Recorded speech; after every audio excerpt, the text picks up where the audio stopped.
1 hour after burying my son, his teacher suddenly called, "Sir, I found something about your son. Come to my office right now." Then she added, "And don't tell anyone. You could be in danger." When I heard the fear in her voice, I realized the nightmare hadn't ended with my son's death. It was just beginning. My name is Cyrus Blackwood. I am a 69-year-old black man who spent 40 years investigating what people try to hide in the shadows. I thought I had retired from looking for ugly truths, but standing there in the freezing Chicago wind watching them throw dirt on my boy, I realized the ugliest truth was standing right across the grave from me. Before I tell you what happened next, please hit like and subscribe if you believe justice always finds a way, even from 6 feet under. And let me know in the comments, have you ever felt in your gut that something was wrong even when everyone told you it was fine? The wind off Lake Michigan didn't just blow, it bit. It cut through my worn-out overcoat like it wasn't even there. But I didn't button it up. I didn't feel the cold. I couldn't feel anything except the hollow, aching void in the center of my chest where my son used to be. Tyrell, my boy, 35 years old, an architect, a father, a man who had clawed his way out of the South Side to build skyscrapers that touched the clouds. And now he was in a box. Natural causes, the coroner's report said. A massive aneurysm brought on by stress and overwork. I stood apart from the main crowd. I always did. The mourners were a sea of expensive black wool Italian leather shoes and faces that looked like they had been sculpted by surgeons. They were the Van Wycks in their circle. The real estate tycoons, the politicians, the people who owned this city. And there she was. Harper Van Wyck, my daughter-in-law. She stood right at the edge of the open grave looking like a statue carved out of ice. She wore a black veil that cost more than my first car, but she had pushed it back. She wasn't crying. Her face was perfectly made up, not a smudge of mascara in sight. I watched her hands. In my line of work, you always watch the hands. They tell you what the face is trying to hide. Harper's hands weren't clutching a handkerchief. They were clutching her phone. She was holding it low against her waist, trying to be discreet. But I saw the light of the screen reflecting in her sunglasses. Tap, tap, swipe. At her husband's funeral, while the priest was reading the 23rd Psalm, she was texting. I felt a surge of bile rise in my throat. I remembered the day Tyrell brought her home 10 years ago. He was so excited, his eyes shining. "Dad," he had said, "she's different. She understands my vision." I had looked at her then and I saw what she was. A predator. I told him later on the porch of my small rental, "Son, these people don't marry for love. They marry for assets. You have a brilliant mind and a good name. To them, you're just an acquisition." Tyrell had gotten angry. He told me I was a bitter old man who couldn't let go of the past. Maybe he was right. Or maybe I just knew that sharks don't fall in love with seals.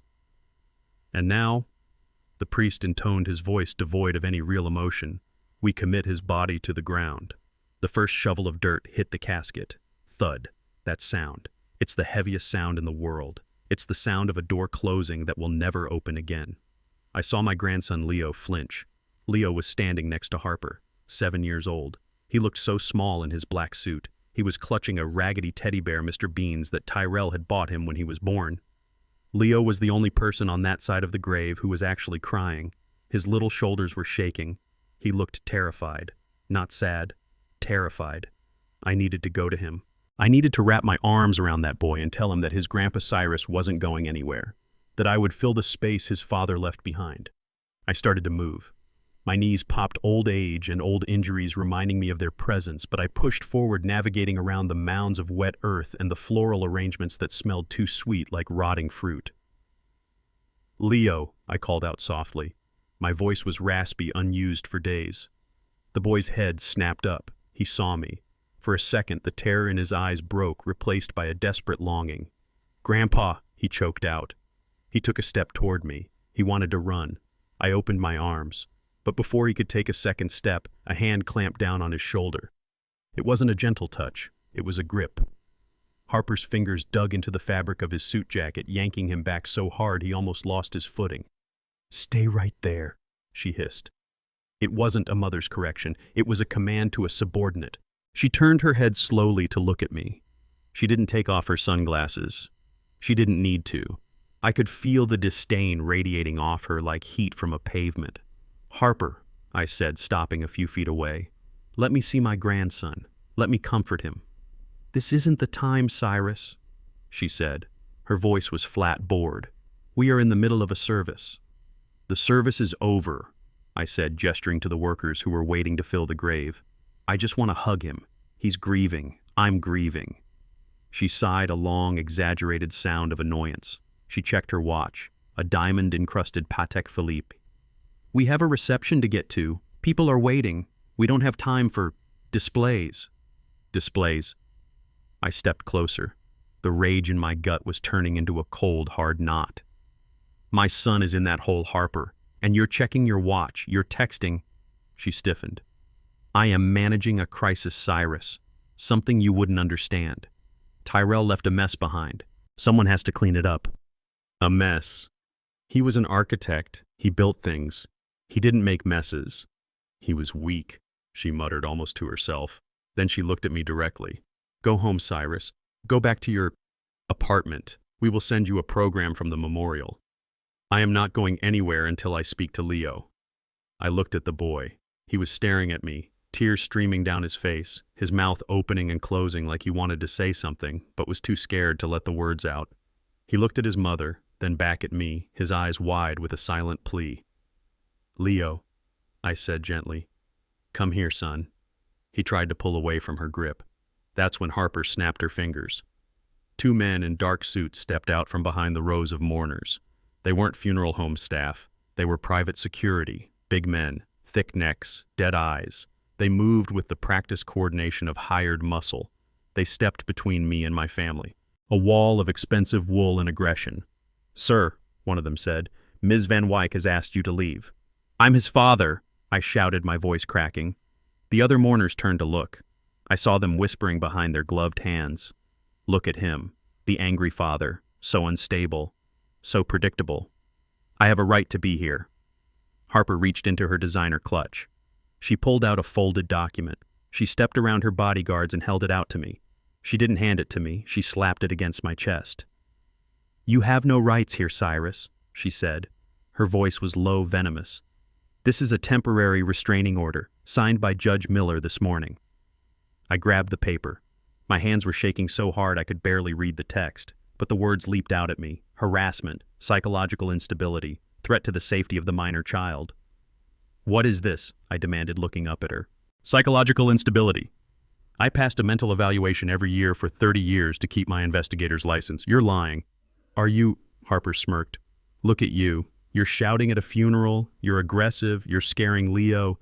Tyrell told me about your episodes, about your paranoia." "Tyrell never said that." "Tyrell isn't here to contradict me, is he?" The cruelty of those words hit me harder than any physical blow. She was using my dead son's silence to rewrite history. She was weaponizing his death against me. "You keep away from us, Cyrus," she said, turning her back on me. 500 feet, or I will have you arrested, and trust me, in this town you won't make bail." She grabbed Leo's hand. "Let's go, Leo. Now."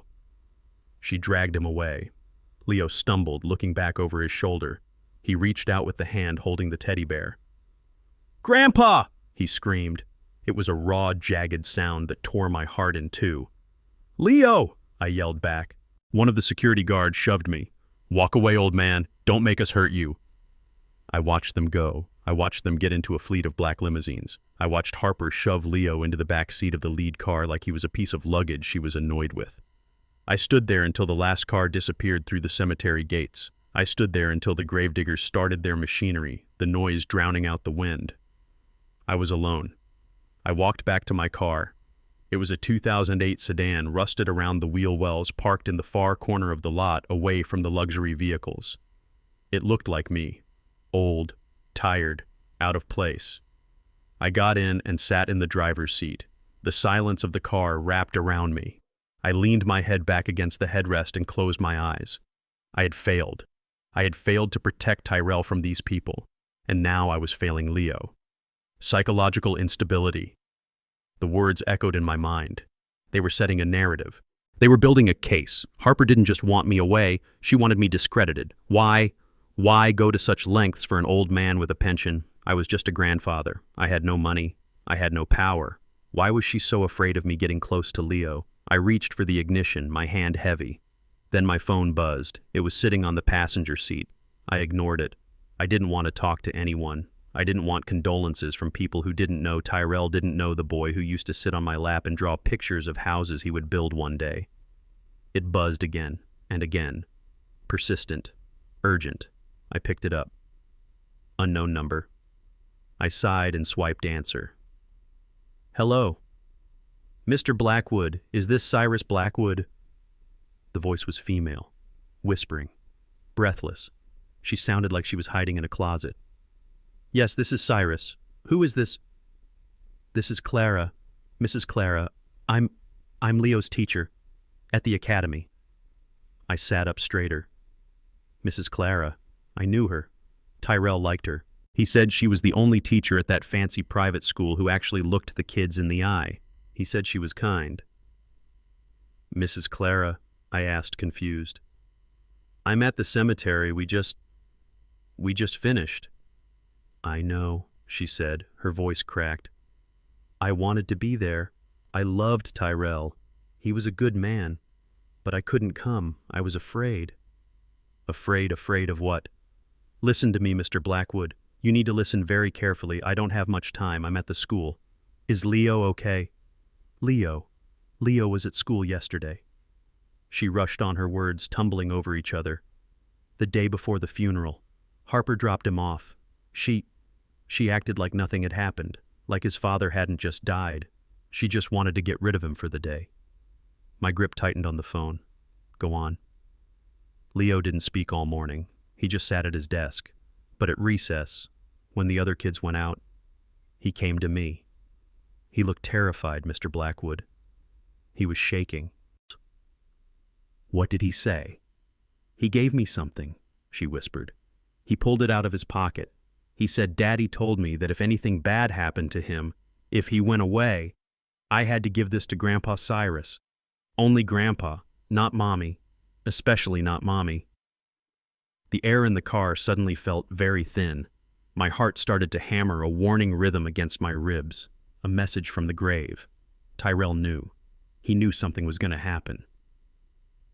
What is it, Mrs. Clara? I asked, my voice low. What did he give you? It's a note, she said, and a digital key. I don't know what it's for, but the note.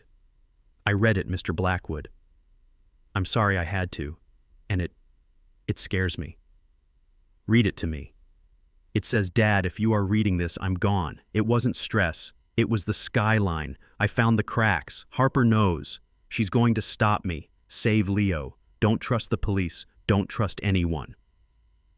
Skyline. The Skyline Project. The Van Wyck's massive new development downtown. Tyrell's masterpiece. Mr. Blackwood, are you there? I'm here, I said.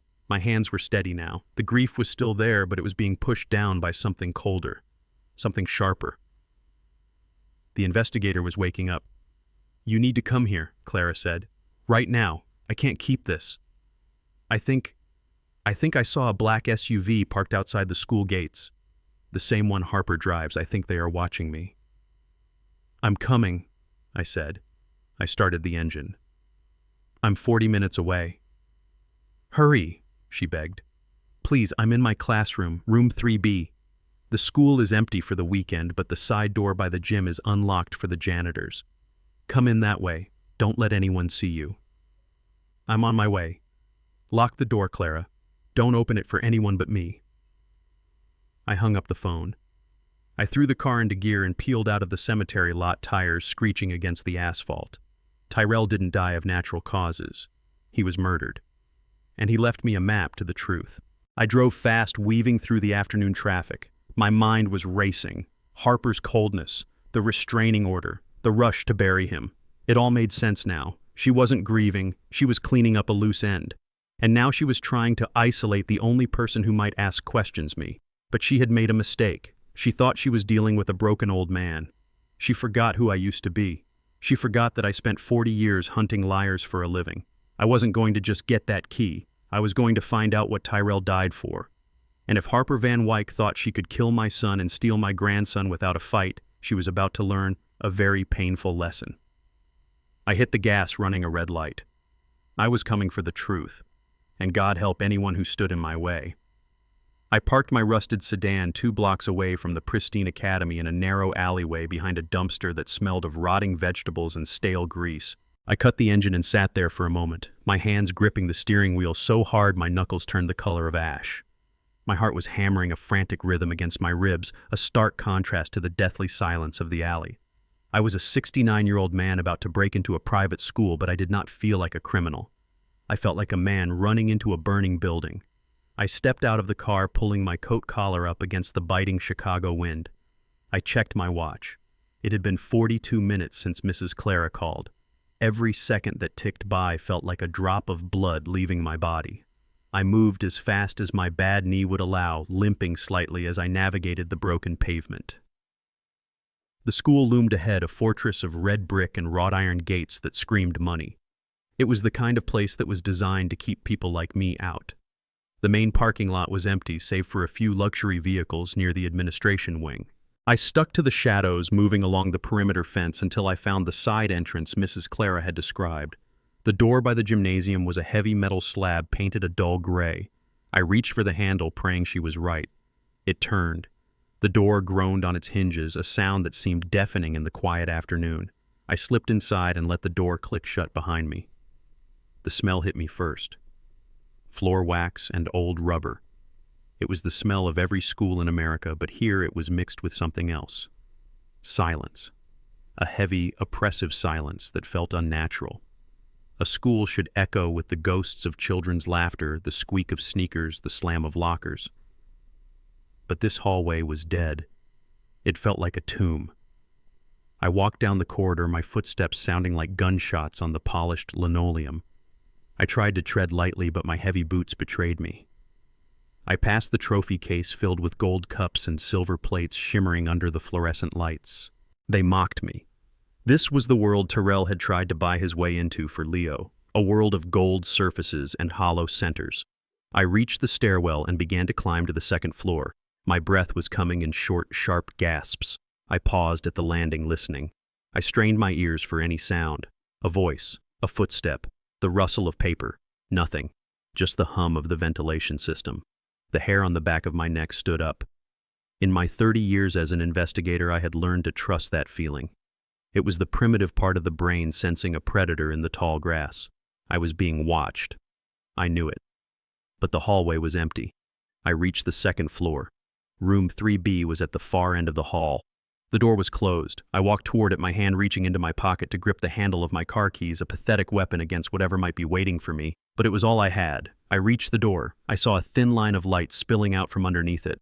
I took a deep breath, steeled myself, and turned the handle. It was unlocked. I pushed the door open and stepped inside, ready to grab Mrs. Clara and run.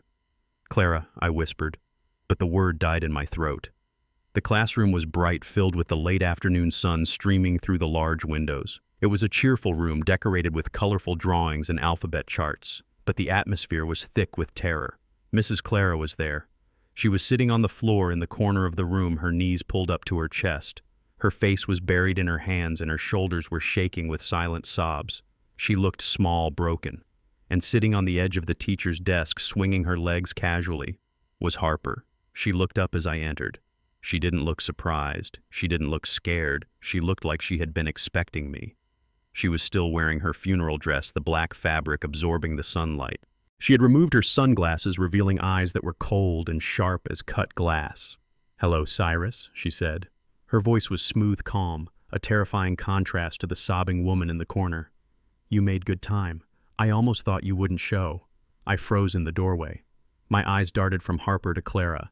I saw a bruise blooming on Clara's cheek, a dark purple mark against her pale skin. Her lip was split. "What did you do to her?" I demanded, my voice shaking with rage.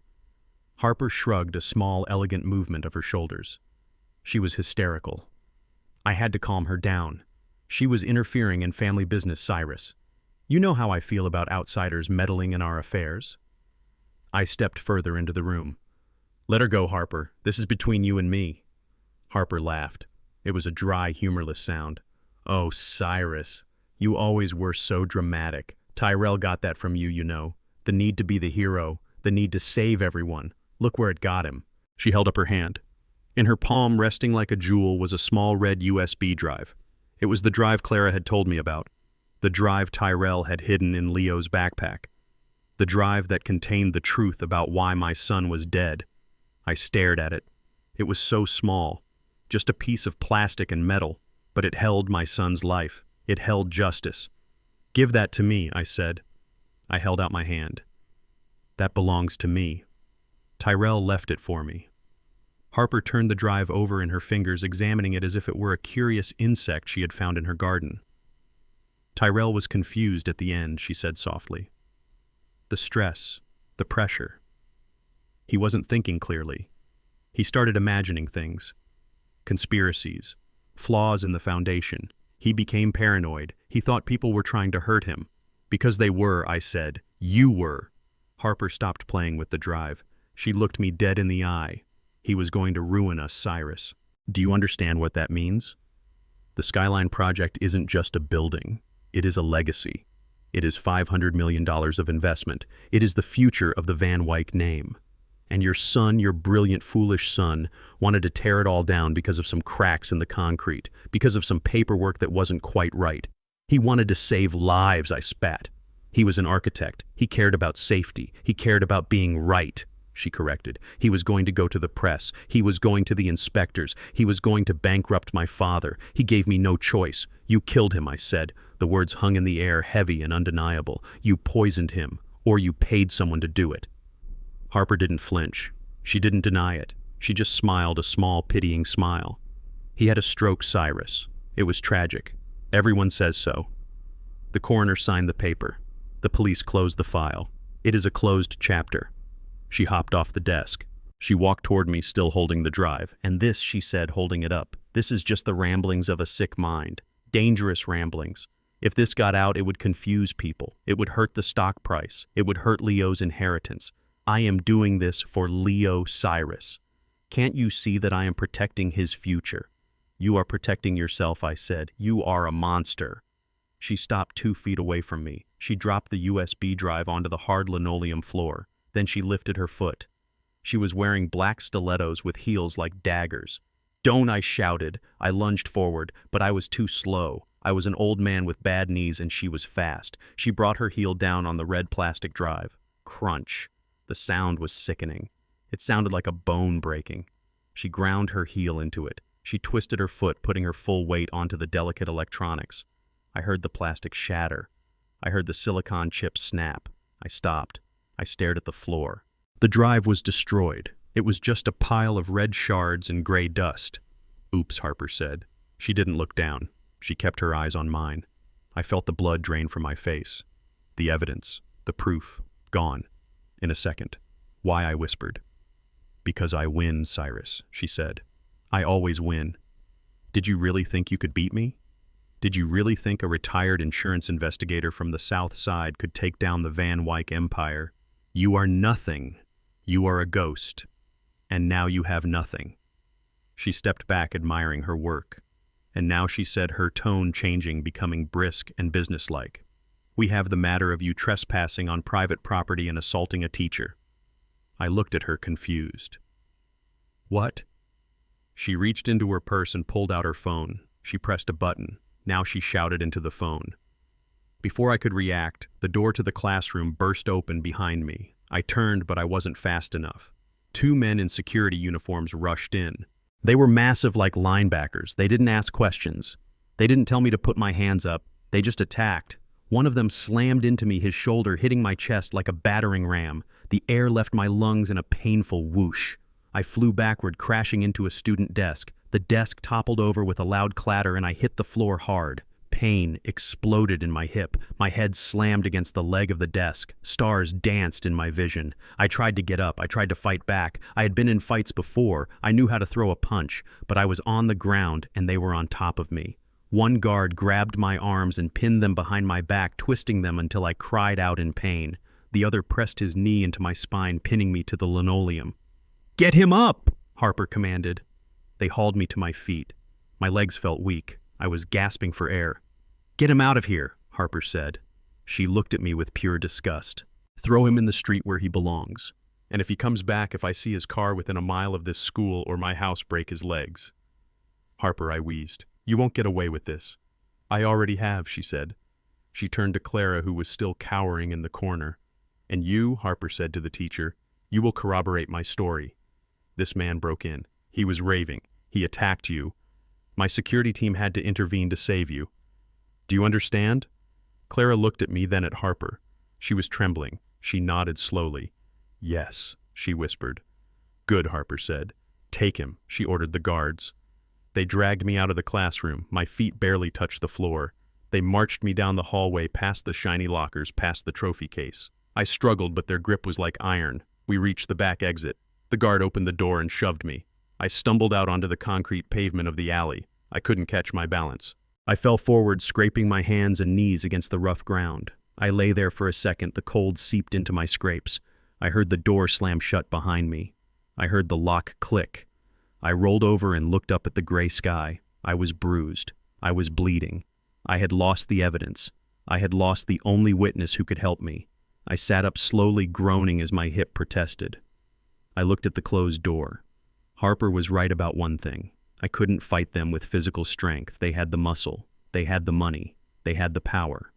But as I wiped the blood from my hand onto my coat, I felt a cold resolve settle in my gut. It replaced the fear. It replaced the grief. She had destroyed the USB drive. She thought she had destroyed the information. But she didn't know Tyrell. Not really. She didn't know that my son was paranoid, just like his father. She didn't know that he never trusted anything to just one basket. I stood up, wincing. I limped toward my car. I wasn't done. I was just getting started. Harper Van Wyck had just made the biggest mistake of her life. She had left me alive, and she was about to find out that a man with nothing left to lose is the most dangerous man in the world. I slammed the door of my apartment and threw the deadbolt. My chest was heaving each breath, a ragged gasp that scraped against my ribs. My hip throbbed where I had hit the floor at the school, a dull ache that radiated down to my knee. But I did not have time for pain. I did not have time to bleed. I was in a race, and I was already losing. My apartment was a small one-bedroom walk-up on the south side of the city. It smelled of stale coffee and old paper, the scent of a man living alone with his memories. It was a stark contrast to the sterile luxury of the Van Wyck mansion, but right now it was my fortress. Or maybe my tomb. I limped to the desk in the corner of the living room. It was piled high with old case files and unopened mail. I swept everything onto the floor with a crash. Underneath the clutter sat my old laptop. It was a heavy black brick of a machine, a ThinkPad I had kept from my last year as an investigator. It was obsolete by modern standards, slow and clunky, but it had one advantage. It was completely offline. Harper could scrub Tyrell's corporate accounts. She could wipe his phone remotely. She could destroy a USB drive with her heel. But she could not touch this machine. Not yet. I flipped it open and hit the power button. The screen flickered to life, the fan groaning like a dying engine. "Come on," I whispered. "Come on, old girl. Don't fail me now." Tyrell and I had built a private server years ago. It was his idea. He said he wanted a place to store family photos and scanned copies of my old jazz records where the cloud companies could not mine our data. He called it the Vault. We had set up a secure, encrypted tunnel directly from my laptop to a private server he kept in his home office. If Harper hadn't physically destroyed the server rack in his house, yet I might still have a back door. The operating system loaded. I connected to my mobile hotspot, bypassing the building's insecure Wi-Fi. I launched the secure client. The login screen blinked at me. Username, C. Blackwood. Password. My mind went blank. The stress, the adrenaline, the grief, it was a fog clouding my memory. What was the password? We changed it every 6 months. Tyrell was meticulous about security. I closed my eyes. I tried to hear his voice. Think, Dad. Think. What did we talk about last time? His birthday? No. Leo's birthday? No. Then I remembered. The last time I saw him 3 days before he died, he had been humming a song. An old John Coltrane track. A Love Supreme. I typed it in. A Love Supreme, 1964. Enter. The screen froze. The little hourglass spun.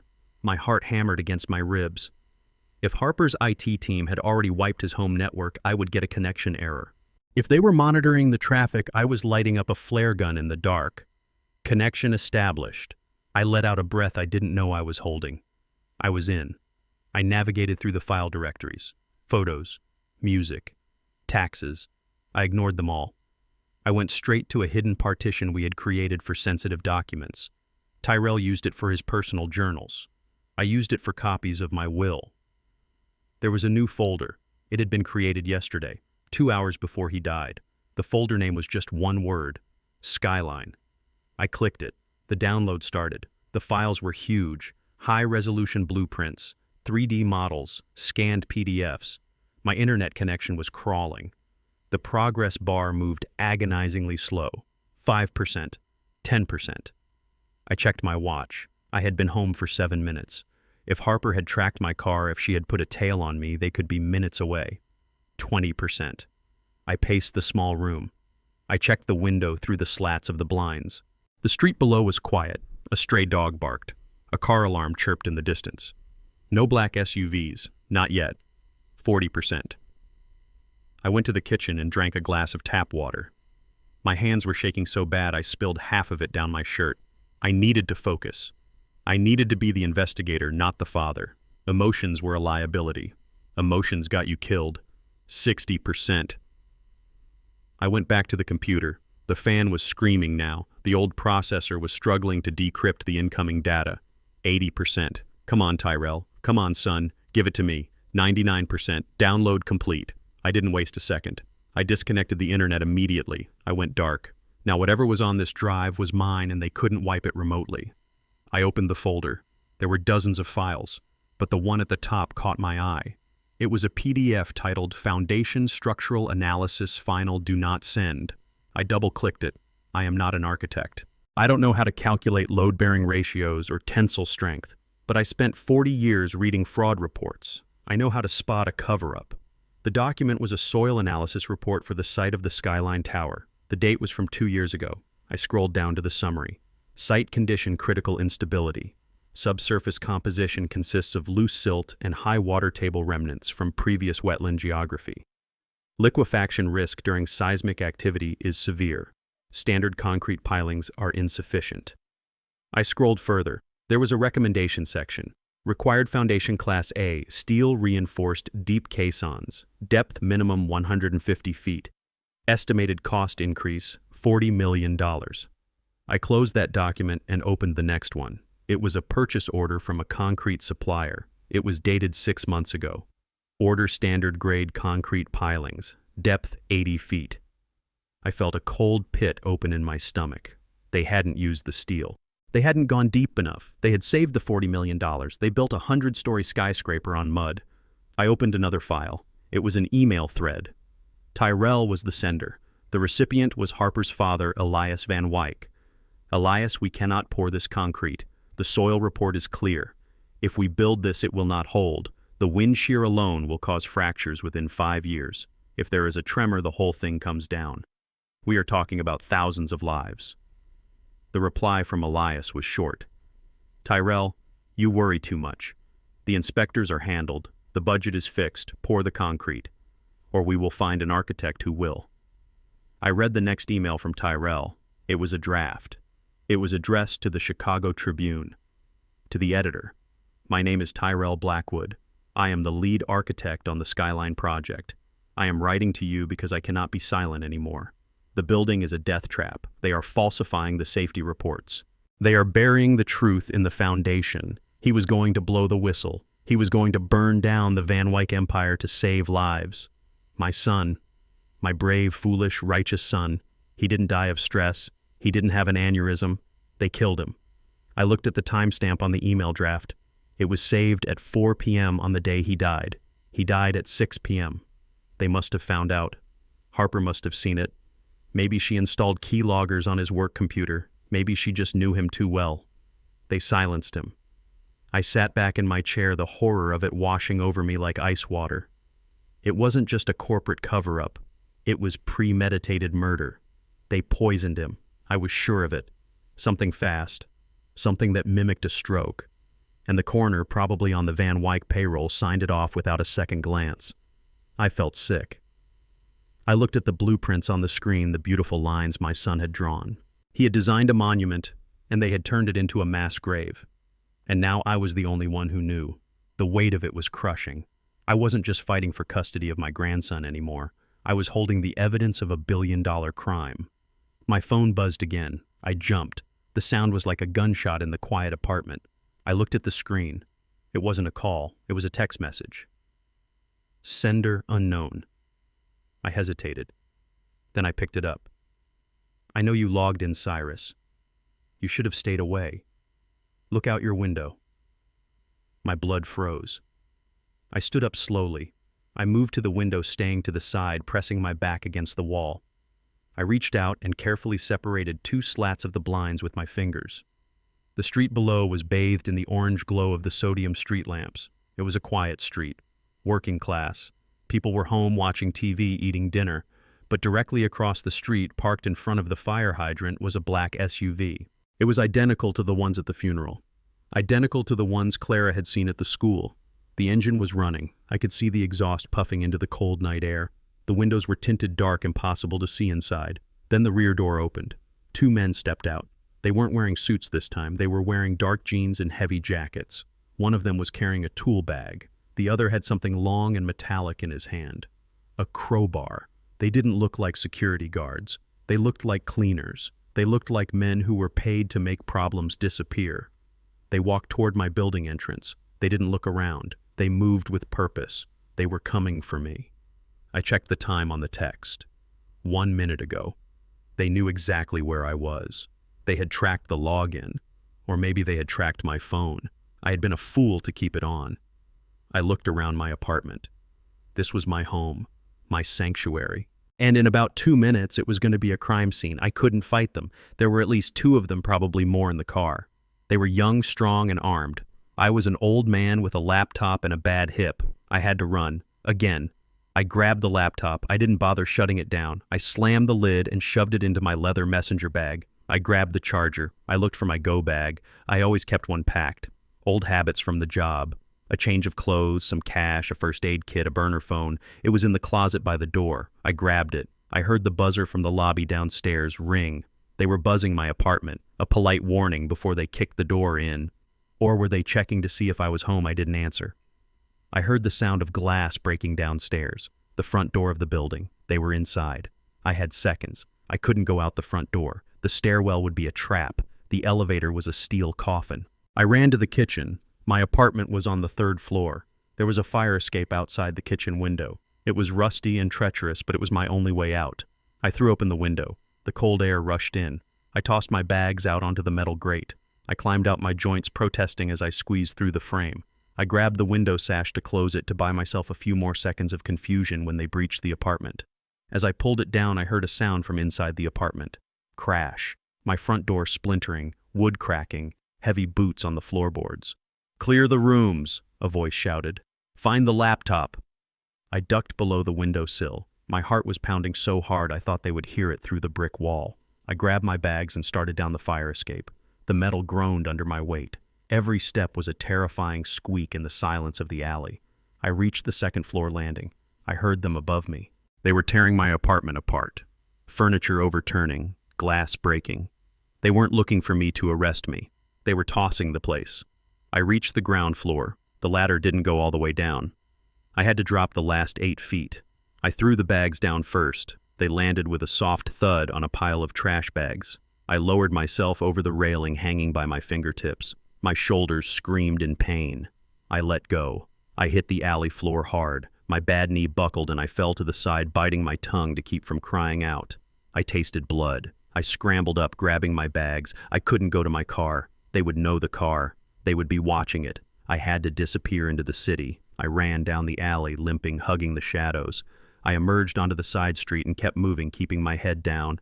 I needed a place to hide, a place they wouldn't look, a place off the grid. I thought of my friend Jericho, an old mechanic who ran a shop in the industrial district. He hated the police, hated the government, and hated technology.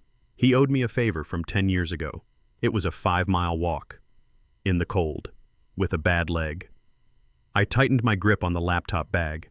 The evidence was in there. The truth about Skyline. The reason my son was dead. I would walk 50 miles if I had to. I merged into the night, just another old man in a coat invisible to the world.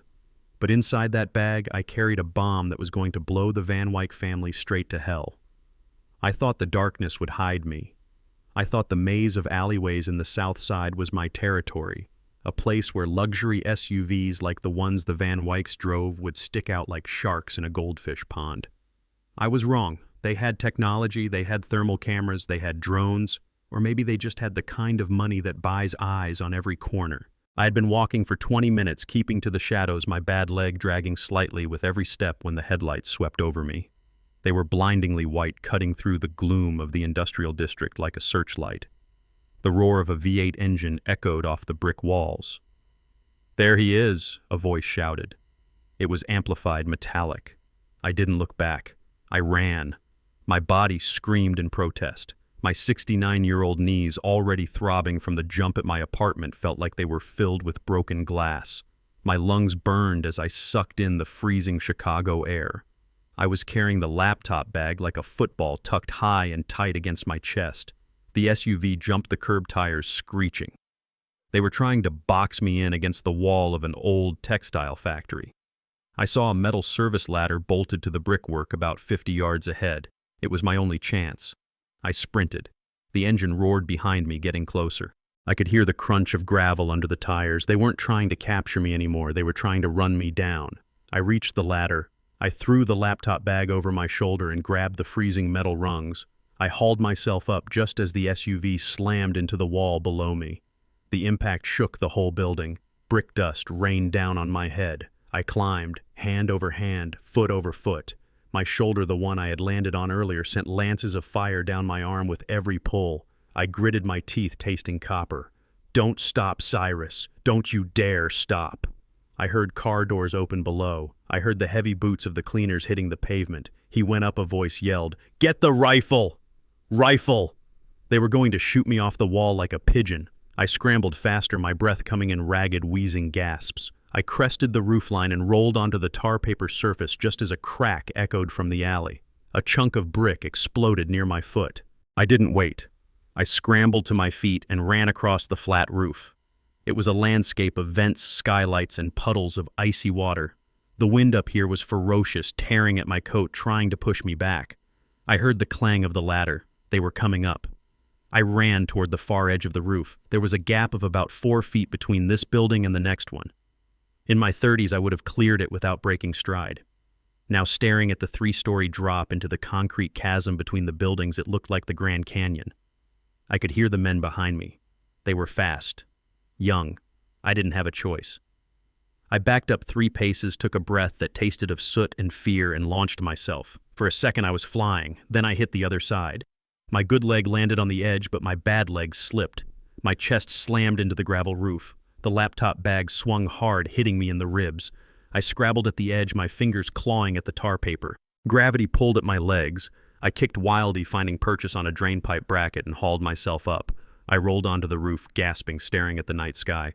I heard the men reach the edge of the other roof. "He jumped," one said. He sounded impressed. "Leave him," another voice commanded. It was buzzing from a radio. "We have a visual on the mechanic. Clean up the loose ends first." The footsteps retreated. I lay there for a long time, listening to the wind and the thudding of my own heart. They were letting me go. Why? Because they had found a better target. "We have a visual on the mechanic." Jericho. I forced myself up. My body was a map of pain. My knees were swollen. My hands were raw and bleeding. But the cold fear in my gut drove me forward. Jericho was the only friend I had left. He was the only one I trusted to hide me, and I had led them right to him. I climbed down the fire escape of the second building, moving like an old spider. I hit the street and started moving toward the river, toward Jericho's auto repair shop. I didn't need a map to find it. I just had to follow the smoke. It rose into the night sky like a black pillar, darker than the darkness around it, illuminated from below by an orange glow. The smell of burning rubber and gasoline hit me 2 blocks away. It was a thick, acrid stench that coated the back of my throat. I broke into a run, limping heavily. When I turned the corner onto River Street, I stopped dead. Jericho's shop was gone. It was an inferno. Flames roared out of the bay doors, licking up the brick facade. The roof had already collapsed. I could hear the pops and bangs of oil drums exploding inside, sounding like artillery fire. There were no fire trucks yet, just the fire consuming everything. I saw a shape on the sidewalk across the street. I moved closer, staying in the shadows of a parked truck. It was an ambulance. It sat idling, its lights flashing silently. 2 paramedics were loading a stretcher into the back. I squinted against the glare of the fire. On the stretcher lay a man. He was covered in soot and blood. An oxygen mask covered his face. His clothes were burned away in patches. It was Jericho. I saw his hand flop over the side of the stretcher. It was missing 2 fingers, an old injury from Vietnam. It was him. He wasn't moving. A black sedan was parked behind the ambulance. The window rolled down. A man in a suit leaned out and said something to the paramedic. The paramedic nodded, looked nervous, and slammed the ambulance doors shut. The sedan drove away, disappearing into the night. The ambulance followed, no sirens, just a silent hearse moving through the city. I slumped against the cold metal of the truck I was hiding behind. They hadn't just burned the shop. They had tried to burn him, Jericho. A man who had nothing to do with this except for knowing me. A man who had fixed my car for free for 20 years. A man who sat on my porch and drank iced tea and told stories about the war. Harper Van Wyck didn't just want to kill me. She wanted to strip me bare. She wanted to remove every safe harbor, every friend, every hope. She was scorching the earth. I watched the fire rage. That shop was Jericho's life. It was his home. He slept in the office in the back. Now it was ash. I turned away. I couldn't help him. If I went to the hospital, I would just lead them there to finish the job. If I went to the police, Harper would have me arrested before I could open my mouth. I was radioactive. Anyone I touched got burned. I walked away from the fire, the heat fading on my back, replaced by the biting wind. I was shivering now, a deep, uncontrollable shaking that came from shock and exhaustion. I needed to get off the street. They would be looking for me again now that they had dealt with Jericho. They would expect me to go to a hotel or a shelter or a train station. I couldn't go anywhere a normal person would go. I couldn't use a credit card. I couldn't show my ID. I couldn't even show my face. I walked toward the river. Under the expressway overpass, there was a maintenance access tunnel. Tyrell and I used to fish near there when he was a boy. I remembered seeing the city workers going in and out. It was a sewer entrance, basically. A storm drain that ran beneath the city. I found the grate. It was heavy, rusted shut. I used a piece of rebar I found in the rubble of a construction site to pry it open. I slid inside and pulled the grate back into place over my head. The smell was awful. Damp rot and stagnant water. But it was warmer than the street. And it was dark. I crawled deeper into the tunnel until I found a dry ledge of concrete near a junction box. I collapsed there. I pulled the laptop bag tight against my chest. I curled into a ball, trying to preserve my body heat. I was a 69-year-old man sleeping in a storm drain. I had no home. My son was dead. My grandson was a hostage. My best friend was burning in a hospital bed. I was alone. Completely, utterly alone. I closed my eyes, but I didn't sleep. I listened to the drip of water and the scuffle of rats. Harper thought she had won. She thought she had broken me. She thought that by taking everything away, she would leave me with nothing to fight for. But she was wrong. She hadn't taken away my fear. She had taken away my caution. When you have nothing left to lose, you have nothing left to fear. I touched the cold metal of the laptop through the canvas bag. I wasn't just a father anymore. I wasn't just a grandfather. I was a ghost. And ghosts are very hard to kill. I waited for the dawn. When the sun came up, I wouldn't be Cyrus Blackwood, the retired investigator. I would be something else. Something they wouldn't see coming until it was too late. 3 days living in a storm drain changes a man. You stop smelling the rot because you become part of it. You stop feeling the cold because your nerves burn out. But the hunger sharpens your mind. It strips away the hesitation. I crawled out of that tunnel at dawn on Saturday, not as Cyrus Blackwood, the retired investigator, but as a ghost haunting the city that took his son. I knew where they would be. It was all over the newspapers I had scavenged from trash cans. The Van Wyck Foundation Charity Gala, a $1 million black tie event to raise money for underprivileged children. The irony tasted like battery acid in my mouth. They were going to celebrate their benevolence in the same ballroom where they planned to announce the completion of the Skyline project. The project built on a graveyard. I needed to get close to Leo. He was the key. Not just because I loved him more than my own life, but because Tyrell was smart. He wouldn't have left just one breadcrumb. He would have left a trail. And Leo was the only thing Tyrell trusted. Getting in was easier than breaking into the school. The rich don't look at the help. To them, we are just furniture that breathes. I found the loading dock of the Grand Hotel. It was a hive of catering trucks and shouted orders. I spotted a laundry cart left unattended. Inside was a spare waiter's jacket and a bow tie. I went into the staff locker room. I washed the grime off my face with freezing water and industrial soap. I slicked back my gray hair. I put on the white shirt and the black jacket. It was tight across the shoulders and smelled of someone else's sweat, but it was my armor. I walked into the ballroom carrying a tray of champagne flutes. The transition was jarring. One minute I was in a sewer, the next I was standing under crystal chandeliers that cost more than my entire pension. The room smelled of expensive perfume and roasted duck. A sea of diamonds and silk moved around me. Politicians, developers, the people who ran Chicago. They took glasses from my tray without looking at my face. I was invisible. I moved to the edge of the room, melting into the shadows of a velvet curtain. I scanned the crowd, and then I saw them. The stage lights dimmed. A hush fell over the room. A spotlight hit the podium. Harper walked out. She was wearing a white gown that shimmered like crushed pearls. She looked angelic, pure, the grieving widow rising from the ashes. The crowd applauded politely. She held up a hand for silence. "Thank you," she said, her voice trembling just enough to sound heartbroken. "It has been a difficult week. My husband Tyrell was a visionary. He dreamed of a better city, and though he was taken from us too soon, we will finish his work." She paused and looked to the side of the stage. "But I am not alone," she said. "I have the greatest gift Tyrell left me." She beckoned with her hand. "Come here, Leo." My heart slammed against my ribs. Leo walked onto the stage. He was wearing a miniature tuxedo. He looked tiny in the harsh spotlight. His face was pale. His eyes were wide and vacant. He looked like a sleepwalker. He wasn't crying anymore. He looked like he had forgotten how. Harper put her hand on his shoulder. It looked like a caress to the audience, but I saw her fingers dig in. I saw Leo flinch. "For Leo," she said. "For the future." The crowd erupted. Flashbulbs popped like lightning. I saw Leo blink rapidly, blinded by the lights. He looked terrified. He looked around the room, searching for a friendly face, searching for his father, searching for me. I gripped the empty tray so hard the metal bent. She was using him. She was parading his trauma to sell luxury condos. She was a monster wrapped in silk. I had to get to him, but he was on stage surrounded by security. I waited. The speech ended. Harper led Leo off the stage and down to the VIP table at the front. A wall of bodyguards stood around them. I circled the room, moving closer. I refilled water glasses. I cleared plates. I got within 20 feet of their table. Harper was drinking wine, laughing with the mayor.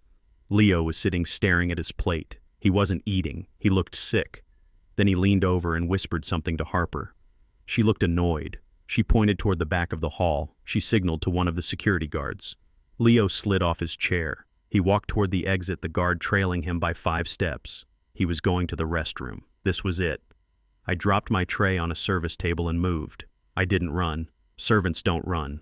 I walked briskly, cutting through the kitchen doors and doubling back into the main hallway. I saw Leo push open the heavy mahogany door of the men's lounge. The guard stopped outside, crossing his arms. He wasn't going in. He was just making sure no one bothered the air.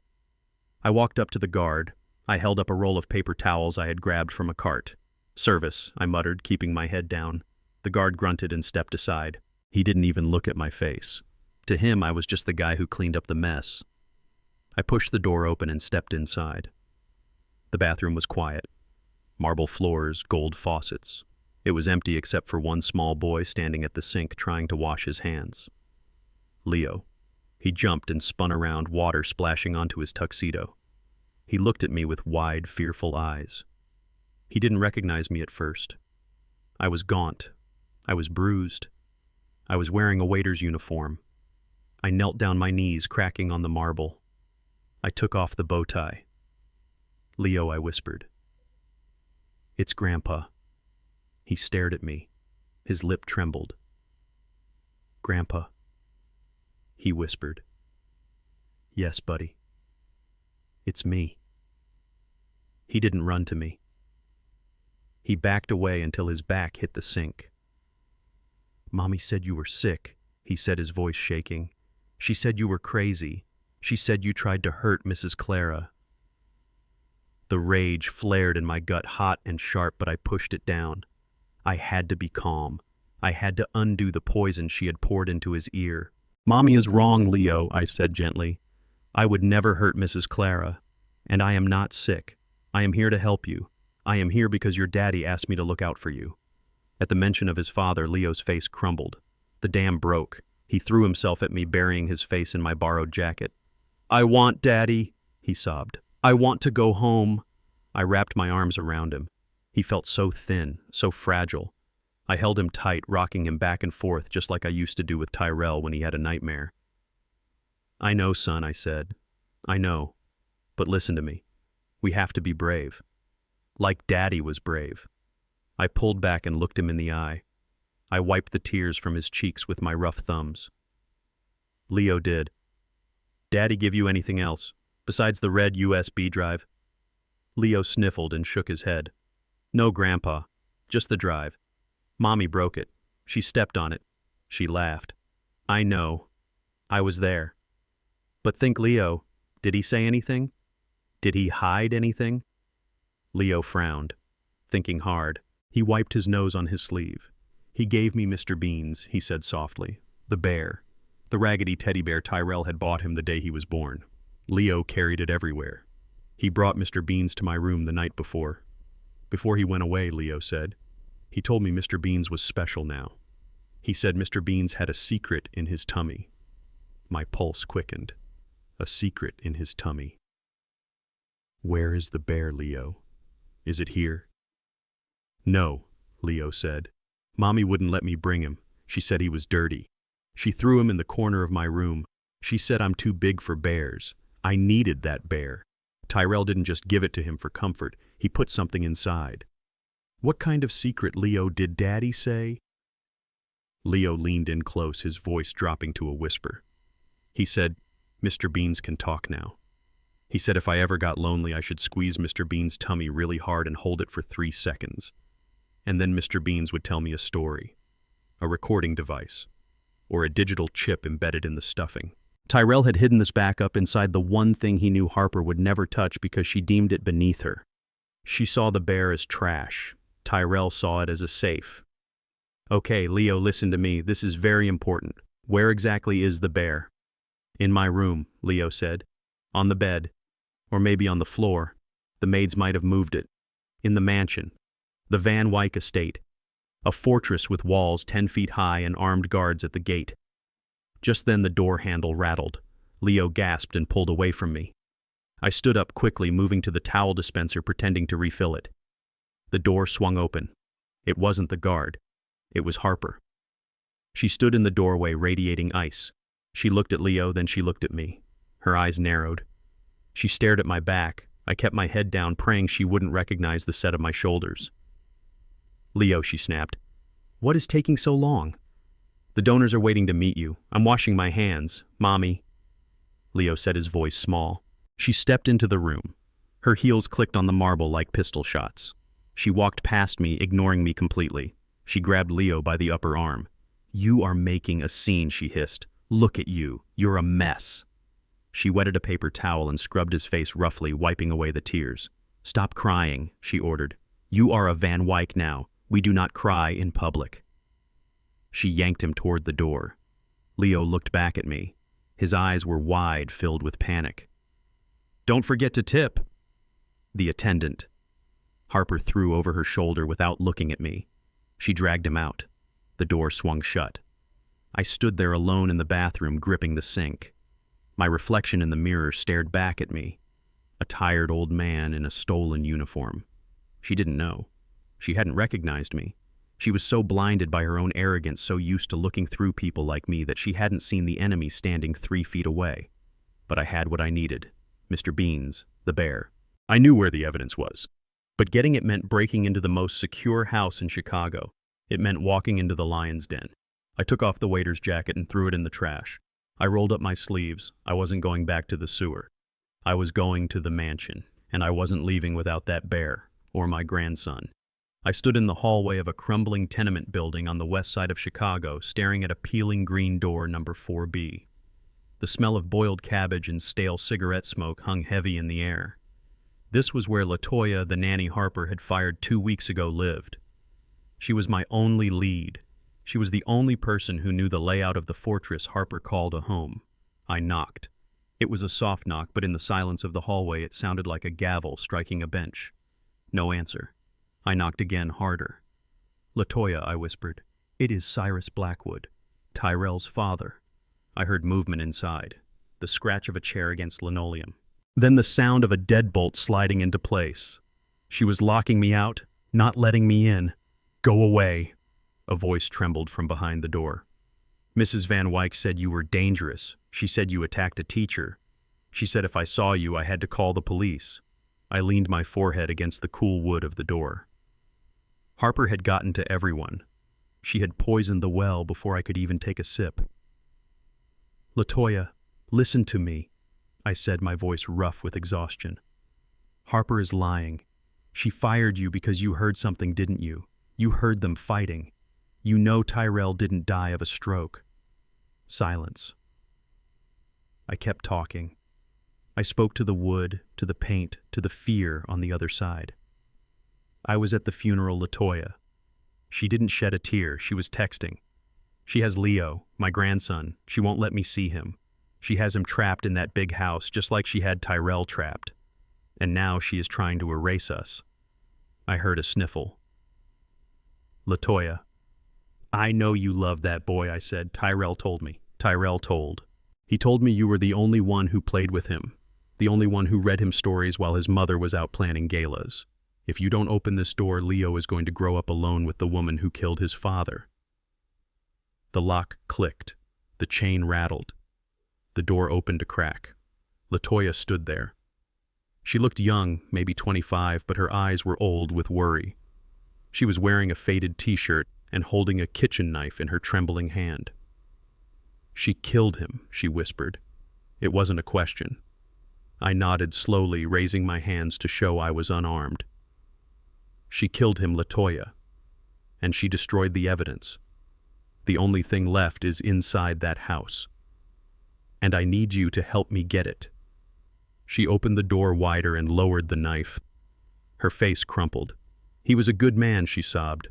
"Mr. Tyrell was a good man. He treated me like a person, not like furniture." We sat at her small, wobbly kitchen table. I didn't have much time. The sun was going down and the gala was in full swing. This was my only window. "I need a map," I said. "I need to know everything. Where the cameras are, where the guards stand, where Leo sleeps."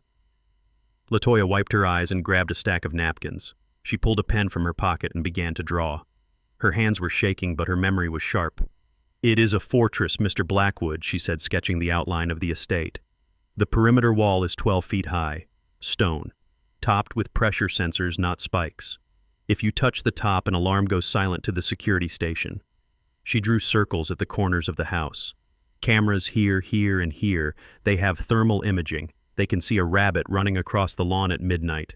Harper upgraded the system last month. She said she felt threatened." "She felt threatened by the truth," I muttered. LaToya tapped the paper. "The guards patrol in pairs. They are ex-military private contractors. They carry guns and they have authorization to use them. If they see you, they will shoot." It sounded impossible. A suicide mission for a man half my age, let alone a 69-year-old with a bad hip and a target on his back. "But there has to be a way in," I insisted. "Tyrell was an architect. He wouldn't live in a prison without a back door." LaToya bit her lip, thinking. She stared at the drawing. "There is the construction," she said slowly. "What construction?" "The west wing," she said, pointing to the side of the house near the gardens. "Harper is putting in a new indoor pool and spa. The contractors have been there for weeks. They had to cut into the main power line to run the heavy machinery. So the security system on that side of the house kept tripping," she explained. "The vibration from the jackhammers was setting off the glass brake sensors. Harper got annoyed. She told the head of security to bypass that zone until the work was done." My heart skipped a beat. A blind spot. "Are the cameras active?" I asked. "Yes," LaToya said. but they are on a loop during the construction hours, and sometimes they forget to switch them back to live feed on the weekends. Especially tonight. Why tonight? Because of the party, she said. The caterers use the side entrance near the construction zone to load in the equipment. The security is focused on the front gate checking the guest list and the VIPs. The back is messy. It is chaos. Chaos was good. Chaos was cover. Where is Leo's room? I asked. Latoya drew a square on the second floor, east corner, overlooking the rose garden. It has a balcony, but the door to the balcony is always locked from the inside. Harper has the only key, and inside the house. Motion detectors in the hallways, she said, but they are set to ignore objects under 40 pounds so the dog doesn't set them off. I weigh 200 pounds, I said grimly. You will have to stick to the walls, she said. The sensors are angled down the center of the corridor. If you press flat against the wainscoting, you might slide under the beam. Might. It was a thin plan, a desperate plan, but it was the only one I had. I stood up. I took the napkin map and folded it carefully, putting it in my pocket. Thank you, Latoya, I said. You just gave me a fighting chance. She stood up too. She looked terrified. Mr. Blackwood, she said, grabbing my arm. If I get caught, you never saw me, I said. I broke in here and forced you to draw this. Do you understand? She nodded, tears spilling over again. Save him, she whispered. Save Leo. He is so lonely in that big house. I walked out into the cooling evening air. I had a map, I had a target, and I had the cover of night. I took a bus to the edge of the affluent suburb where the Van Wycks lived. I got off 3 stops early and walked the rest of the way, staying in the tree line, avoiding the streetlights. My knee was throbbing a dull, constant ache that reminded me of my mortality with every step. But the pain was good. It kept me sharp. It kept me angry. I reached the perimeter of the estate around 9 o'clock. The party was raging. I could hear the music thumping a heavy bass line that vibrated in the ground. I could see the beams of spotlights cutting through the sky, announcing the grandeur of the Van Wyck empire to the heavens. I found the section of the wall Latoya had described near the construction zone. It was shadowed by a large oak tree. I watched the top of the wall for 5 minutes. No red lights, no movement. I threw my bag over first. It landed with a soft thud in the tall, ornamental grass. Then I jumped. I grabbed a thick branch of the oak tree and swung myself toward the wall. My shoulders screamed in protest, but I gritted my teeth and hauled myself up. I straddled the top of the wall, careful not to touch the pressure plates Latoya had warned me about. I looked down. The garden below was a maze of hedges and statues. It was dark. I dropped. I hit the ground and rolled the grass damp against my face. I lay still, listening. Music, laughter, the clink of silverware, but no sirens, no shouting guards. I was in. I moved through the garden, keeping low. I felt like a soldier behind enemy lines. I was fighting a war on the soil of my son's murderers. I reached the construction zone. It was a mess of tarps, scaffolding, and piles of lumber. I navigated through it, stepping carefully to avoid tripping on loose cables. I found the side door the caterers were using. It was propped open with a crate of mineral water. Servers were rushing in and out, carrying trays of empty glasses. I waited for a gap in the traffic. When the coast was clear for a second, I slipped inside. The noise of the party exploded around me. The kitchen was a hive of activity. Chefs shouting pans, clanging steam rising from massive pots. I pressed myself into a small alcove near the pantry, holding my breath. No one looked at me. They were too busy. To them, I was just a shadow. I spotted the service stairs. They led up to the second floor where the family quarters were. I waited until the head chef turned his back to yell at a sous chef, then I moved. I slipped through the door to the stairwell and closed it softly behind me. The noise cut off, instantly replaced by a heavy silence. The stairs were carpeted, plush, expensive wool. I climbed, 1 step at a time, my hand on the rail, second floor. I cracked the door open. The hallway was long and lined with portraits of dead Van Wyck ancestors. They stared down at me with judging eyes. I remembered Latoya's warning, motion sensors. I pressed my back against the wall. I sucked in my stomach. I shuffled sideways inch by inch, moving like a crab. I kept my eyes on the ceiling, looking for the small red blinking lights of the sensors. I saw one ahead. The beam was invisible, but I knew it was there. I dropped to the floor. I crawled on my belly, dragging myself along the carpet. The sensor was angled for a standing adult. If I stayed low, maybe, just maybe, I could pass for a dog. I reached the door at the end of the hall. Leo's room. I reached up and turned the handle. Locked. Of course it was locked. Harper didn't tuck her son in. She incarcerated him. I pulled a small tension wrench and a pick from my pocket.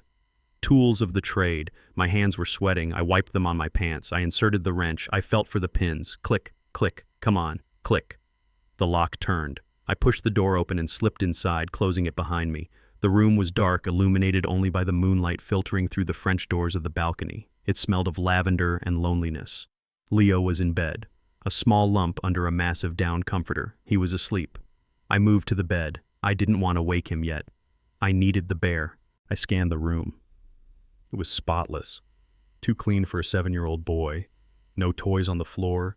No clothes on the chair. I looked on the bed. No bear. I looked on the nightstand. No bear. Panic started to rise in my throat.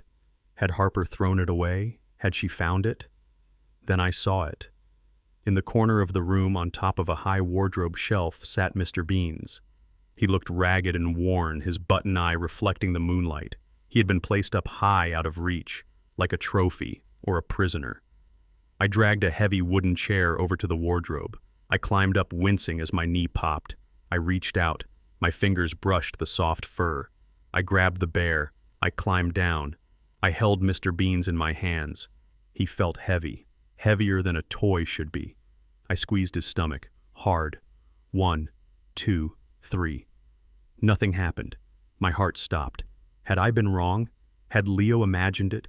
I squeezed again, harder this time, pressing my thumbs deep into the stuffing. 1, 2, 3. Click. A tiny, mechanical sound from inside the bear. Then a voice. Tinny and small but unmistakable. Testing. Testing. Leo, if you are hearing this, it means Daddy is gone. It was Tyrell. My son's voice, coming from the bear. I fell to my knees, clutching the toy to my chest. Tears streamed down my face. I don't have much time, Leo. Mommy is coming. But I need you to know the truth. I need you to give this bear to Grandpa Cyrus. He will know what to do. The recording continued. The Skyline Foundation isn't just cracked sun. It is built on a lie. They didn't move the bodies. The old cemetery from the 1800s, the one they said they relocated, they didn't. They poured the concrete right over the graves, hundreds of them. And the soil samples, they faked them. The building is sinking, Leo. It is sinking into the bones of the dead. I listened in horror. It wasn't just the squatters. It was a historic cemetery, a black cemetery, one that the city had forgotten. And the Van Wycks had desecrated it to save time and money. I have the proof, Leo. It is on a micro SD card. It is inside Mr. Bean's left leg. You have to cut him open. I am sorry, buddy. I know you love him, but you have to cut him open. The recording stopped. I looked at the bear's left leg. I felt it. There was a hard lump under the fur. I had it. I had the smoking gun. Grandpa. I spun around. Leo was sitting up in bed, rubbing his eyes. He looked at me, then at the bear. You found him, he whispered. Yes, Leo, I said, my voice thick with emotion. I found him. And now we are going to get you out of here. I moved toward the bed. But before I could reach him, the lights in the room blazed on. I whirled around. The door to the bedroom was open, and standing there, framed by the light of the hallway, was Harper. She wasn't alone. 2 guards stood behind her, guns drawn. She was holding a glass of champagne. She took a sip, her eyes locking onto mine. She smiled. Did you really think I wouldn't check the bear? Cyrus, she asked. I froze. The bear in my hands felt suddenly very light. I checked it 2 days ago, she said. I found the card. I destroyed it. I replaced it with a new recording. Just a little bedtime story for my son. She laughed. Did you enjoy the performance? It was Tyrell's voice, wasn't it? AI is amazing these days. We synthesized it from old home videos. It was a trap, the whole thing, the bear, the message. It was all a trap to get me here, to get me in the room with Leo. So I could kill you, she said, stepping into the room, and tell the police you broke in to kidnap my son, a deranged grandfather, a tragic end. She nodded to the guards. Kill him. The guards raised their weapons. I looked at Leo. I looked at the window. I looked at the woman who was about to end my life. And then I did the only thing I could do. I threw the bear at Harper's face and I dove for the light switch. I stood inside my grandson's bedroom and the silence pressed against my ears like water. The only sound was the soft, rhythmic breathing of Leo sleeping in the center of the massive bed. He looked tiny, lost in a sea of expensive Egyptian cotton sheets that probably cost more than my entire wardrobe. I did not have time to be a grandfather. I did not have time to weep over how thin his face had become in just 1 week. I had a job to do. I scanned the room. It was a museum exhibit, not a place for a child. Everything was white and beige and pristine. No toys on the floor, no drawings on the walls, just sterile perfection. Then I saw him. Mr. Beans was sitting on top of a high mahogany wardrobe shoved into the corner like a piece of trash Harper hadn't gotten around to throwing out yet. The bear looked ragged. One button eye was hanging by a thread. His fur was matted. He was the only real thing in this entire house. I dragged a heavy wooden chair over to the wardrobe, wincing as the legs scraped softly against the hardwood floor. I climbed up. My bad knee screamed in protest, sending a jolt of fire up my leg, but I gritted my teeth and reached out. My fingers brushed the worn fur. I grabbed the bear by the arm and pulled him down. I climbed off the chair and sat on the floor with my back against the bed. I held Mr. Beans in my hands. He smelled like peanut butter and crayons. He smelled like Leo. He smelled like Tyrell. I remembered the day Tyrell bought him. We were at a flea market. Tyrell was 25 broke, just starting his architecture degree. He saw this ugly bear and said, "Dad, that bear looks like it needs a home." He saved it, just like he tried to save everyone. I squeezed the bear's stomach. I felt a hard lump deep inside the stuffing. It was there. I pulled out my pocket knife. The blade was dull, but it was steel. I looked at the bear's face. I felt like I was committing a crime. I was destroying the one thing my grandson had left of his father. "I am sorry, Leo," I whispered. "I am sorry, Beans." I plunged the knife into the seam of the bear's stomach. The fabric tore with a soft, ripping sound. I saw white stuffing spill out like guts. I dug my fingers inside. It was warm and soft. My fingertips grazed something cold and hard. I pulled it out. It was a digital voice recorder. Old school. Not a USB drive, not a microchip, a battery-operated dictaphone. Tyrell knew technology could be hacked. He knew clouds could be wiped. But a physical tape, a physical device that had to be destroyed by hand, that was safer. I pressed the play button. The voice was faint, tinny, but it was him. It was Tyrell. "Dad, if you are holding this, it means I ran out of time. The Skyline Foundation isn't just cracked. It is a tomb. They poured the concrete over the old tenement basement without clearing it. There were people inside, Dad. Squatters, homeless families. Harper knows. Her father ordered it. They buried them to save schedule time. This isn't negligence. It is a massacre." The recording stopped. My hands shook so violently I almost dropped the device. They didn't just cut corners, they murdered people. And then they murdered my son to keep it quiet. I put the recorder in my pocket. I had the smoking gun. Now I just had to get out alive. I stood up. I turned toward the window, intending to slip back out the way I came. Click. The sound was loud, mechanical, final. It was the sound of the deadbolt sliding home on the bedroom door. I froze. I slowly turned around. Harper was standing inside the room. She was leaning against the closed door. She was still wearing her white gala gown, shimmering like a ghost in the moonlight. She looked beautiful. She looked regal. And she was holding a gun. It was a sleek black pistol with a long cylinder attached to the barrel. A silencer. This wasn't a panic weapon. This wasn't a gun she kept in her nightstand for burglars. This was a professional tool. "Hello, Cyrus," she said softly. Her voice was calm, almost conversational. "I was wondering how long it would take you to find the bear." Tyrell was so sentimental. He always hid things in the most obvious places. She stepped forward, the silk of her dress rustling. She didn't raise her voice. She didn't look afraid. She looked at me like I was a cockroach she had found in her kitchen. Annoying, but easily dealt with. "You killed him," I said. My voice was steady. The fear was gone. There was only cold clarity now. Harper sighed. She adjusted her grip on the gun, leveling it at my chest. "He gave me no choice, Cyrus. He was going to the police. He was going to ruin the gala. He was going to destroy the family legacy over a few vagrants who nobody would miss anyway." They were people, I said. They were liabilities, she corrected. Just like you. She glanced at the sleeping form of Leo on the bed. He sleeps soundly, doesn't he? She said. I gave him a little something to help him rest. He won't wake up, not even when I shoot you. You won't get away with this, I said. You can't just shoot me in your son's bedroom. Oh, but I can. She smiled. It is the perfect narrative. The estranged, deranged grandfather breaks into the mansion. He is armed. He is dangerous. He threatens the life of the heir. The grieving widow defending her child is forced to use lethal force. It is tragic, really. The police will give me a medal. She took another step. The barrel of the gun looked like a black eye staring into my soul. Give me the recorder, Cyrus. I put my hand over my pocket. No. Harper tutted. It doesn't matter. I will take it off your corpse. But I would prefer not to get blood on the carpet. It is imported silk. She was enjoying this. That was her weakness. She didn't just want to win. She wanted to dominate. She wanted me to know I was beaten.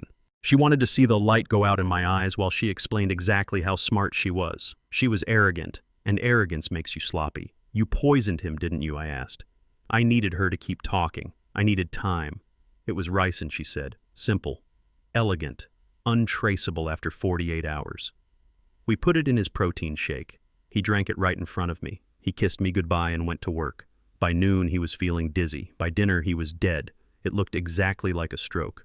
My hand was in my pocket, not the pocket with the recorder, the other pocket, the one with my phone. I felt the buttons. I knew this phone by heart. I didn't need to look at the screen. Why kill me, Harper? I asked. Why not just buy me off? Why not threaten me? Because you are annoying, Cyrus. You are like a dog with a bone. You wouldn't stop. And honestly, I don't like you. You are dirty. You are poor. You don't belong in our world. You are a stain on Leo's pedigree. I pressed the side button on my phone. 2 short clicks. 1 long hold. It was a shortcut I had set up years ago when I was working dangerous fraud cases. A panic button. But instead of calling 911, it opened my social media app. It started a live stream. It didn't make a sound. The screen was dark in my pocket. But the microphone was on. So you admit it, I said, raising my voice slightly. You admit you murdered Tyrell Blackwood. You admit you buried bodies under the Skyline Foundation. Harper laughed. It was a tinkling sound like breaking glass. I admit that I did what was necessary to build the future. Yes, I killed him. And I am going to kill you. And tomorrow I will cut the ribbon on the Skyline Tower and the whole city will cheer for me because I am a winner, Cyrus. And you are just a casualty. She cocked the hammer of the gun. Say goodbye to your grandson, Cyrus. I looked at the phone in my pocket. I hoped the signal was strong. I hoped someone was watching. I hoped the world was listening to the monster in the white dress. I looked at Harper. You are right, Harper, I said. I am just an old man. I am nobody. I pulled my hand out of my pocket. I held up the phone. The screen was glowing. The red counter showed the seconds ticking by. Live. 42 viewers. 58 viewers. 100 viewers. The numbers were climbing fast. But I have a lot of friends on the internet, I said. Harper frowned. She looked at the phone. She saw the red light. She saw her own face on the screen. What is that? She whispered. That is a live stream, Harper, I said. You just confessed to 3,000 people, and counting. Her face went pale. The arrogance vanished, replaced by a mask of pure terror. Turn it off, she shrieked. She lunged at me. She forgot about the gun. She forgot about the plan. She just wanted the phone. She swung the pistol like a club aiming for my head. I ducked. The metal barrel grazed my ear, tearing the skin. Pain exploded in my head. I rammed my shoulder into her stomach. It was like hitting a wall of marble. She stumbled back, her heels catching on the rug. The gun went off. Thwip. The silencer made it sound like a staple gun. The bullet tore into the floor inches from my foot. Leo stirred on the bed. I scrambled back toward the window. I had the recorder. I had the confession. I had to get out. Harper recovered. She raised the gun again. Her eyes were wild. She wasn't the cool, calculated killer anymore. She was a cornered animal. I am going to kill you, she screamed.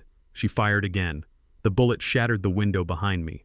Glass rained down on my neck. I didn't hesitate. I turned and threw myself through the broken window. I fell into the night air. I fell toward the rose garden below. I hit the ground hard. My bad leg buckled with a sickening crunch. I rolled through the thorns, tearing my clothes, tearing my skin. I lay in the dirt, gasping for air. Above me, Harper was leaning out the window. She was firing blindly into the darkness. Thwip, thwip, thwip.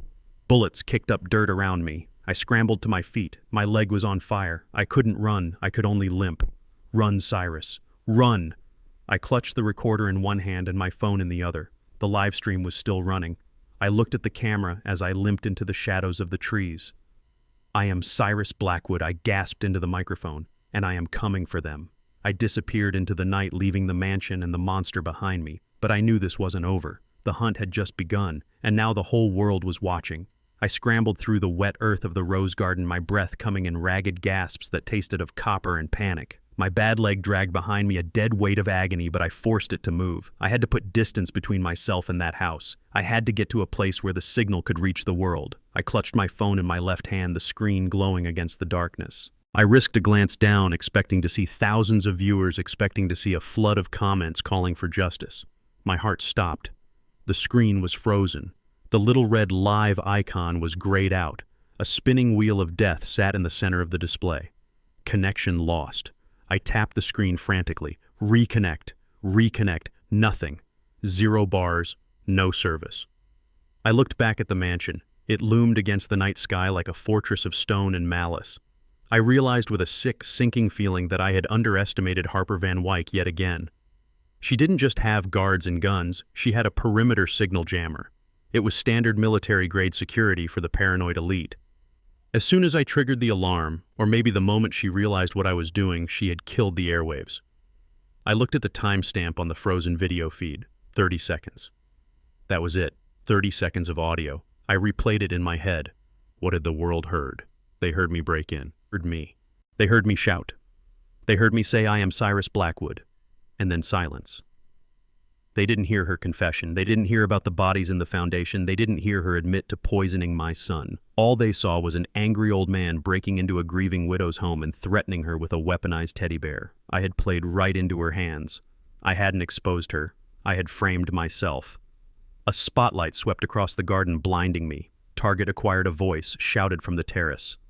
Sector 4. I didn't have time to mourn my failure. I had to survive it.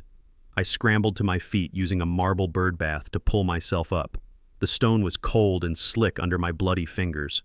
I ran toward the tree line at the edge of the estate. The trees were old oaks with thick trunks that could stop a bullet. I zigzagged, moving from trunk to trunk, trying to make myself a difficult target. Behind me, I heard the heavy thud of boots on the lawn. The security team was closing in. They weren't shouting anymore. They were hunting. I was 50 yards from the perimeter wall, 50 yards to freedom. I pushed off a tree and sprinted for the next one. Crack! The sound was sharp and dry like a branch snapping. Something hit me in the left shoulder. It didn't feel like a cut. It felt like someone had swung a sledgehammer into my back. The force of it spun me around. I lost my footing and face-planted into the dirt. For a second, I didn't feel pain. I just felt shock. I tried to push myself up, but my left arm wouldn't work. It collapsed under me, useless. Then the pain arrived. It was a white-hot poker searing through my muscle and grinding against the bone. I bit down on my lip to keep from screaming. I tasted more blood. He is down, a voice yelled. Move in. Clear to engage. They were going to finish me, right here in the dirt. No police, no trial. Just a trespasser who resisted.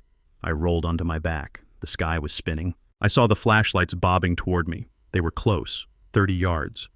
I looked at my hand. I was still clutching the voice recorder. Tyrell's voice. The truth. If I died here, the truth died with me.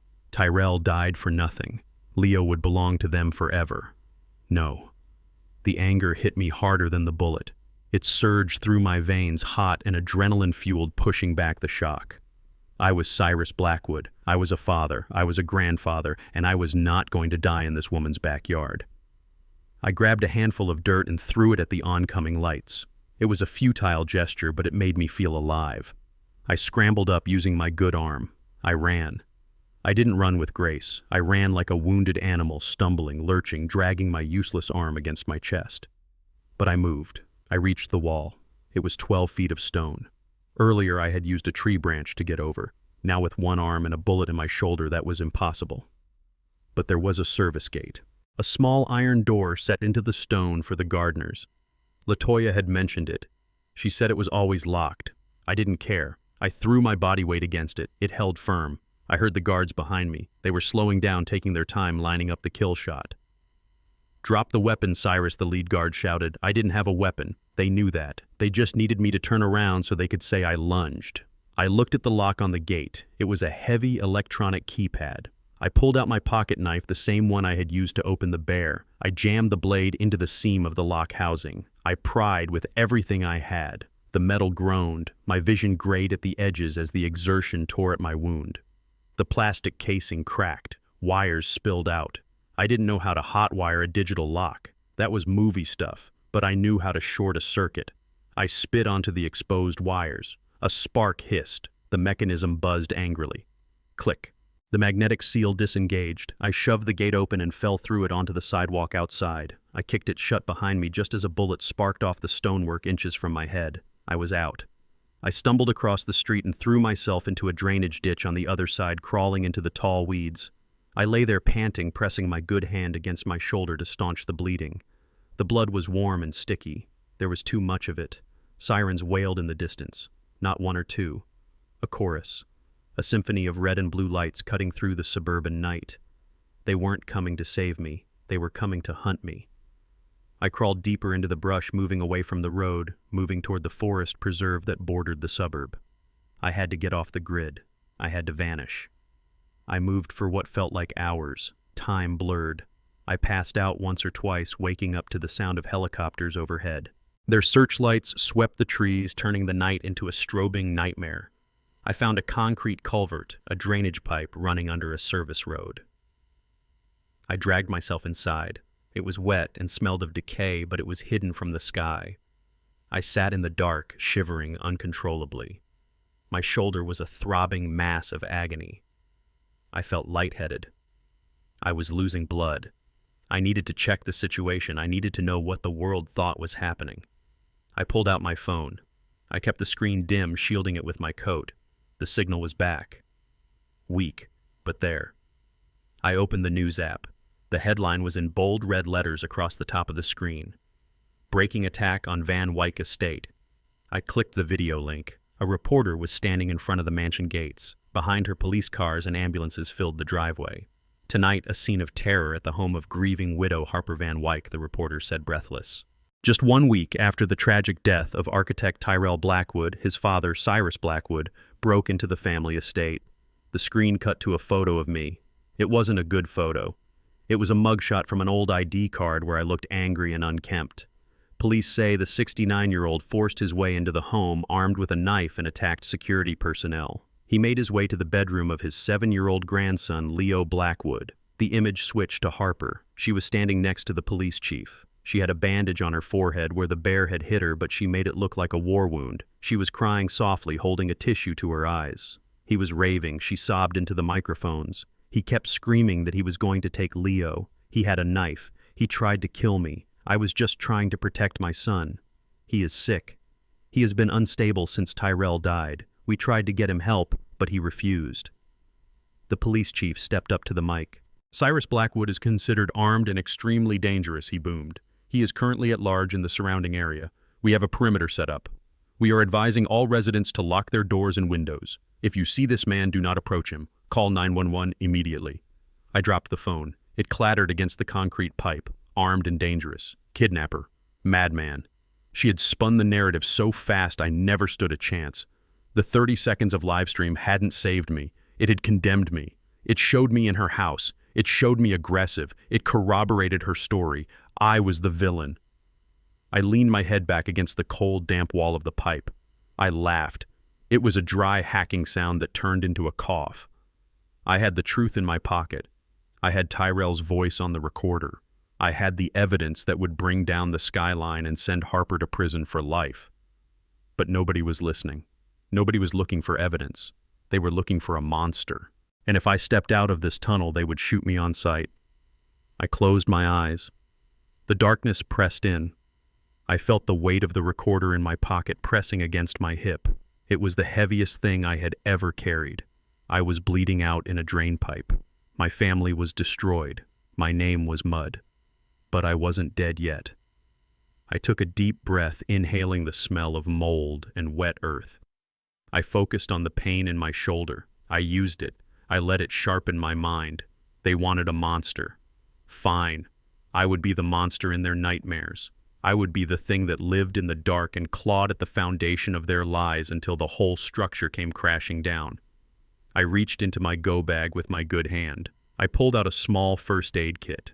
I took out a roll of gauze and a bottle of antiseptic. This was going to hurt. I poured the alcohol onto my shoulder. The world turned white. I screamed a silent scream into my coat sleeve. I wrapped the wound tight. It wasn't a doctor's job, but it would stop me from bleeding to death tonight. I checked my supplies, a burner phone, $200 in cash, a flashlight, and the recorder. I had to get to the city. I had to get to the people Tyrell had died for, the people the Van Wykes had buried. I wasn't going to the police. The police chief was standing next to Harper on TV. That door was closed. I had to go lower. I had to go underground. I crawled out of the other end of the pipe into the deep woods. I turned my back on the suburbs, on the lights, on the life I used to know. I walked into the darkness, limping toward the city skyline that glowed on the horizon. My son built that skyline, and I was going to use it to destroy them. I dragged myself into the basement of the derelict laundromat on 4th Street. It was damp and smelled of dead rats and standing water, but it was below ground. The police helicopters were buzzing overhead like angry hornets, but their thermal cameras could not see through 3 feet of concrete and steel. My left shoulder was on fire. The adrenaline was fading and the pain was taking over. It felt like a hot iron rod was jammed into my muscle, grinding against the bone every time I took a breath. I collapsed against a rusted boiler, sliding down until I hit the cold floor. I needed to get the bullet out, or at least clean the wound properly before sepsis set in. I was a 69-year-old man with a hole in his body. Time was not on my side. I checked my supplies in the dim light of my small flashlight, a bottle of cheap vodka I found in a dumpster on the way here, a plastic lighter, my pocket knife, a roll of gauze. This was going to be bad. I took a long swig of the vodka. It tasted like gasoline and burned my throat, but it dulled the edge of the agony. I poured the rest over the knife blade. I bit down hard on a piece of leather strap from my bag to keep from screaming. I dug in. The pain blinded me. It turned the world white. I grunted a low, animalistic sound. I twisted the blade inside my own flesh. Metal scraped against bone. I almost passed out. Black spots danced in my vision, but I found it. A flattened piece of lead lodged against my collarbone. I pried it out. It clattered onto the concrete floor with a wet ping. I poured the last of the vodka into the hole in my shoulder. The sting was worse than the cut. I screamed into the leather strap until my jaw ached. I wrapped the wound tight with the gauze, pulling it until the bleeding slowed. I was alive. I was bleeding, but I was still in the fight. I lay there in the dark, waiting for my heart rate to slow down. The basement was silent except for the dripping of a leaky pipe somewhere in the darkness. I reached into my pocket and pulled out the digital recorder. It was smeared with my blood. I wiped it off on my pants. I needed to hear the rest. I had only listened to the beginning back in the mansion before Harper interrupted me. I needed to know how deep the rot went. I pressed play. Tyrell's voice filled the basement. He sounded tired, scared. He was recording a meeting. I heard the rustle of papers. Then I heard Harper's voice, sharp and impatient. "We cannot delay construction, Tyrell. The interest payments alone are $1 million a month. We are pouring the foundation tomorrow." Then another voice spoke, a deep baritone voice, smooth, educated. It was a voice I recognized instantly. Every person in Illinois recognized it. It was the voice that came out of the television every night promising safety and prosperity. "Governor Mitchell." "Listen to me, young man," the governor said. "You have a bright future. Do not throw it away over some old bones. The city needs this tower. I need this tower. My re-election campaign needs the jobs this tower will provide. If you go to the inspectors, I will personally ensure you never work in this state again. I will bury you under so much red tape you will not be able to build a doghouse," Tyrell argued. His voice was shaking, but he held his ground. "Governor, there are bodies down there. It is a crime scene. It is a historic site. You cannot just pour concrete over people." The governor laughed. It was a cold, chilling sound. "It is real estate, son. The whole country is built on graves. Pour the concrete, or we will find an architect who will. And Tyrell, if you leak this to the press, remember that I appoint the police commissioner. I appoint the judges. Accidents happen every day." The recording ended. I stared at the small black device in my hand. The governor. The man who signed the warrants. The man who controlled the state police. The man who Harper was probably having dinner with right now. I understood why Harper was so confident. I understood why the police branded me a dangerous fugitive within minutes of the 911 call. This went all the way to the top. The entire system was bought and paid for. If I walked into a police station with this tape, the evidence would disappear before I even filled out the paperwork. I would be taken to a holding cell and I would never walk out. They would say I attacked an officer, or that I hung myself. It would be neat. It would be tidy. And the Skyline Tower would open on schedule. I felt a wave of hopelessness wash over me. I was one old man against the state. I was fighting money power and the law itself. I looked at the damp walls of the basement.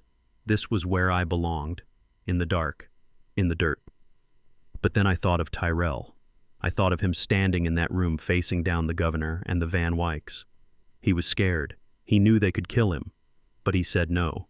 He refused to be part of their lie. He died for the truth. I could not let that die with him. I sat up. The pain in my shoulder was a dull throb now, a constant reminder of what they had done. I wasn't going to make the same mistake Tyrell made. He tried to play by the rules. He tried to appeal to their conscience. But they didn't have consciences. They only had interests. I was not going to file a report. I was not going to hire a lawyer. The law was a weapon they used against us. So I would have to use a different weapon.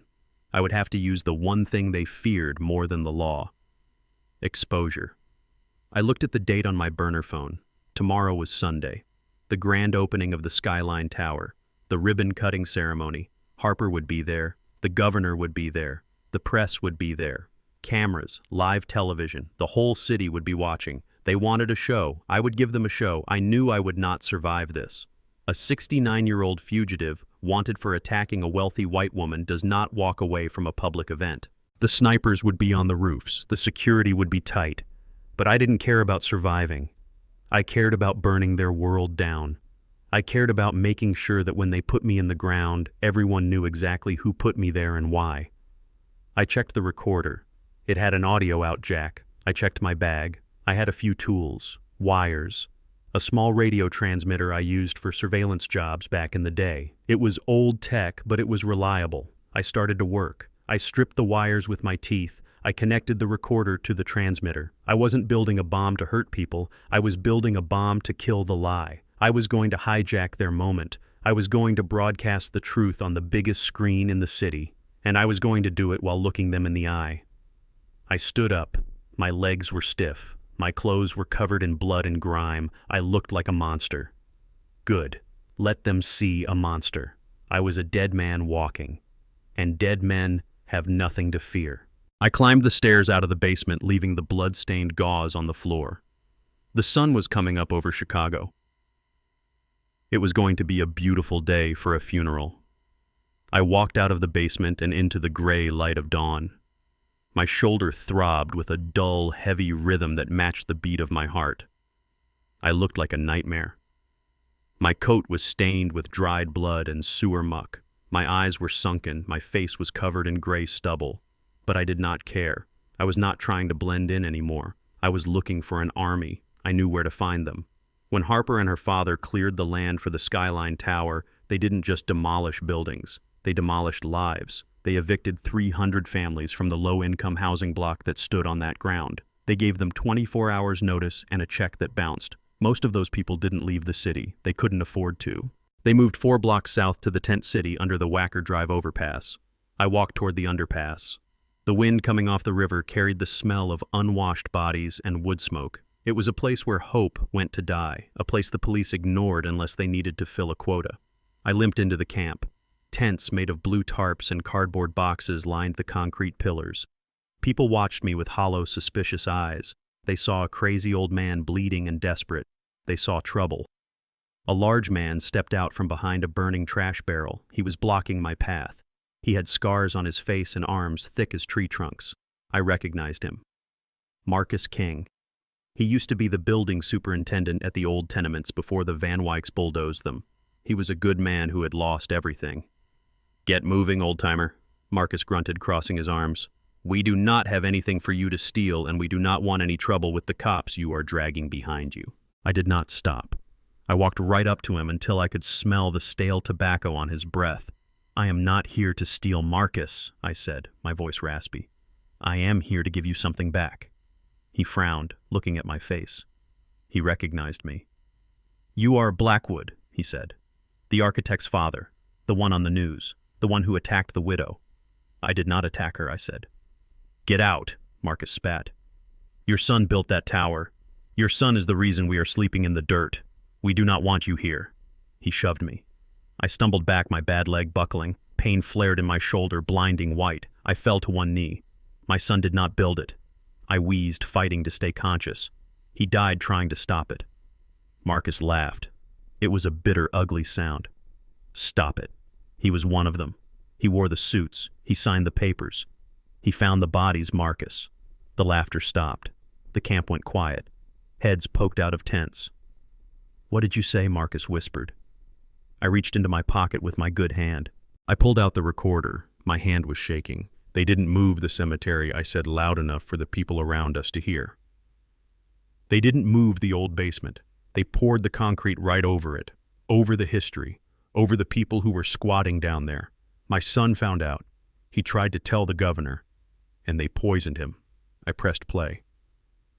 The tinny voice of the governor floated through the cold morning air under the bridge. "It is real estate, son. The whole country is built on graves. Pour the concrete, or we will find an architect who will."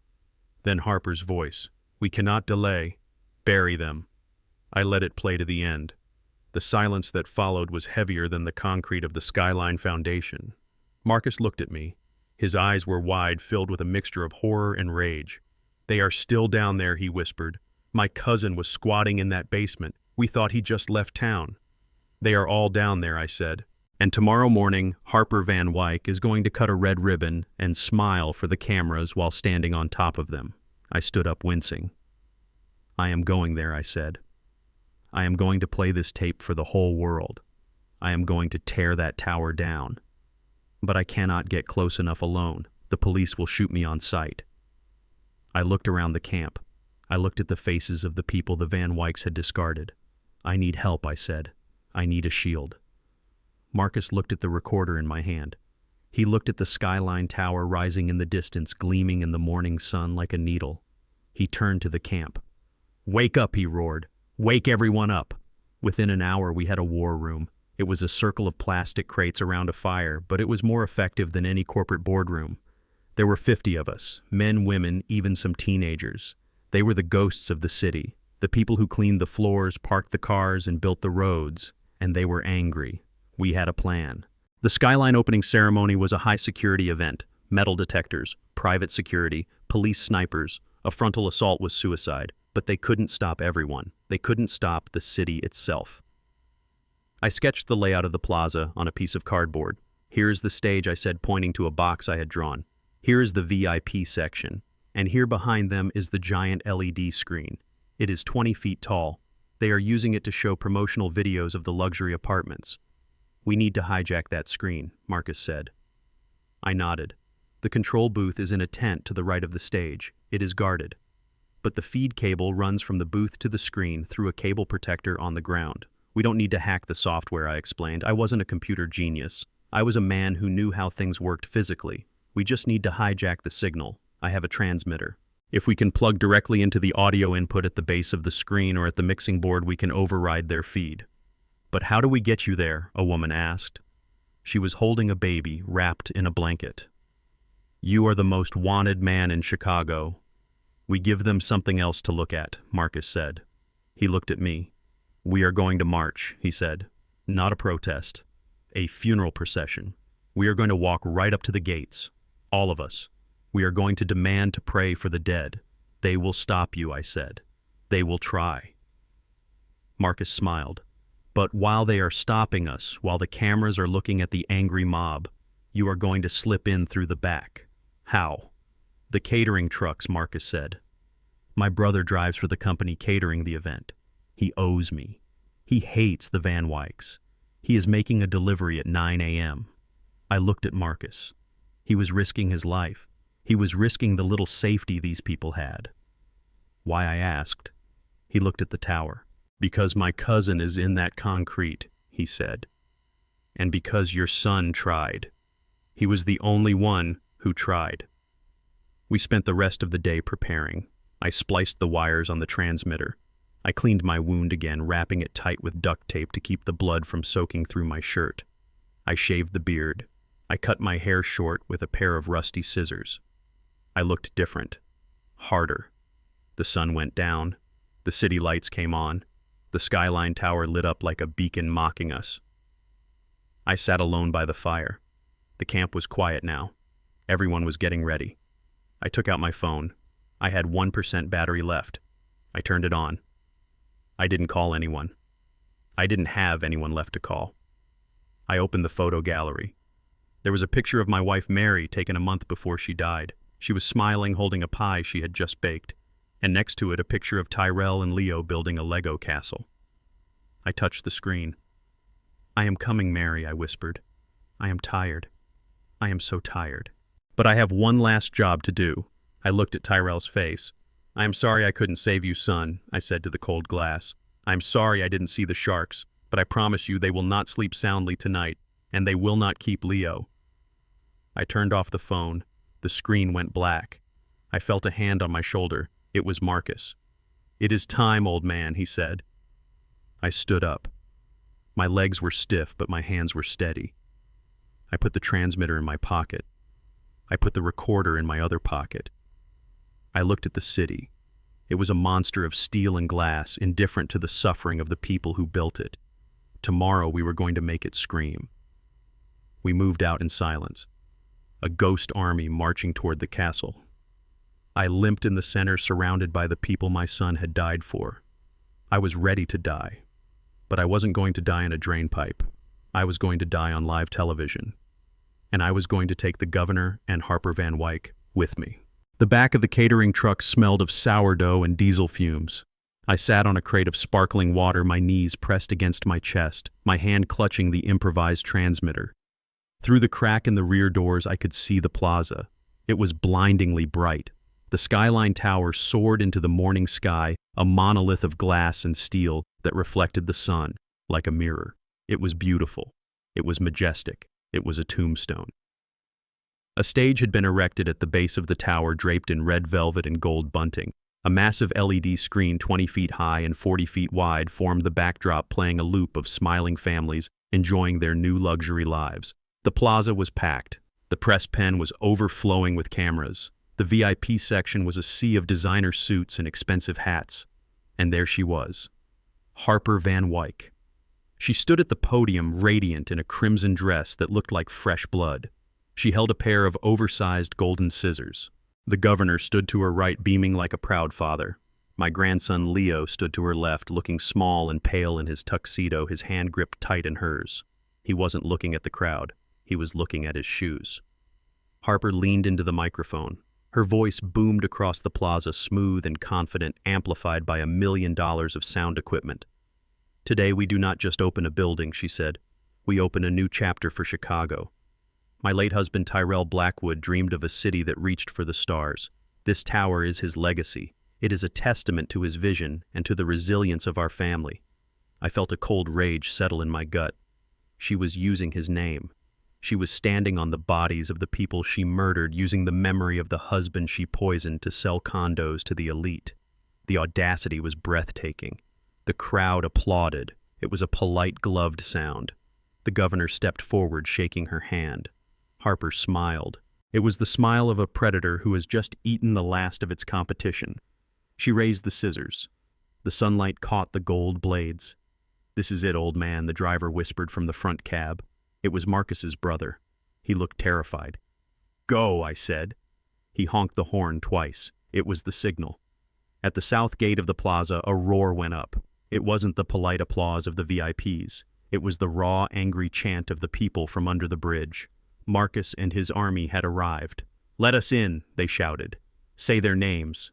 The heads of the security team turned toward the gate. The police line shifted. The distraction was working. Harper faltered for a second, her smile flickering. She looked toward the commotion, annoyed. Now I whispered. I kicked the back doors of the truck open. The bright light hit me like a physical blow. I jumped down my bad leg, screaming as my boots hit the pavement. I didn't stop. I started walking. I walked straight toward the VIP entrance. I was not wearing a disguise anymore. I was wearing my blood-stained coat, my torn pants, my face covered in grime and stubble. I walked with a limp, dragging my left leg, but my head was high. A young security guard stepped in my path, holding up a hand. "Sir, you cannot be back here. This area is for—" He stopped when he saw my eyes. He stopped when he saw the dried blood on my neck. He stepped back, instinctively letting the monster pass. I walked onto the red carpet. The crowd parted. It wasn't out of respect. It was out of revulsion. I was a stain on their perfect picture, a walking piece of debris that had wandered into their fantasy. Women in silk dresses gasped and pulled back. Men in suits frowned and muttered about security. I kept my eyes on the stage.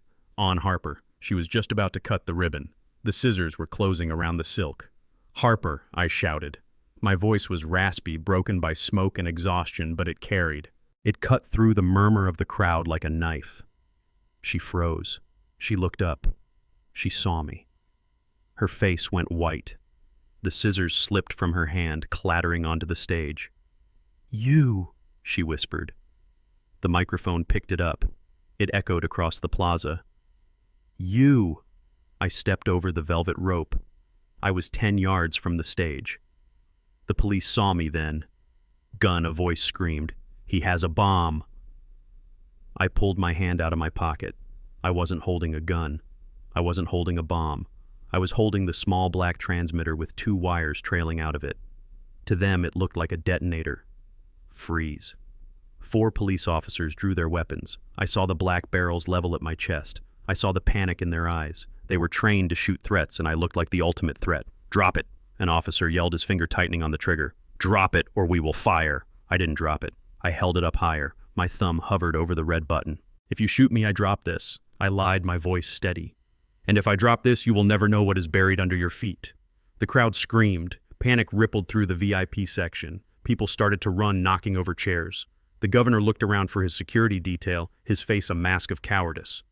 But Harper didn't run. She stood her ground, shielding Leo, not out of love, but because he was her only human shield. "Kill him," she shrieked, pointing at me. "Shoot him. He is a terrorist.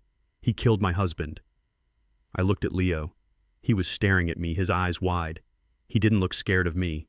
He looked at me like I was a lifeline. "Grandpa," he whispered. I kept walking. 1 step, 2 steps. "Stop walking," the police sergeant roared. "I will put you down, Blackwood. Don't make me do it." I stopped.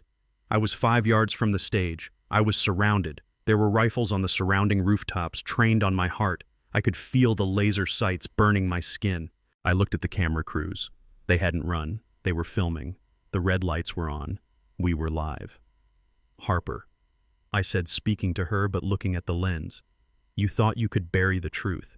You thought you could pour concrete over your sins. You thought because we are poor, because we are black, because we are old, that we don't matter." Harper stepped forward, her face twisted in an ugly sneer. "You are raving Cyrus. You are a sick old man. You are delusional. Officers, shoot him. He is threatening the governor." The sergeant hesitated. He looked at the device in my hand. He looked at the cameras. He didn't want to shoot an old man on live TV unless he had to. I turned to the giant LED screen behind her. It was still playing the promotional video showing a happy couple drinking wine on a balcony. "My son was not delusional," I said. "Tyrell was the best of us. He found out what you did. He found out about the basement, about the cemetery you desecrated, about the people you buried alive to save 2 weeks on your schedule."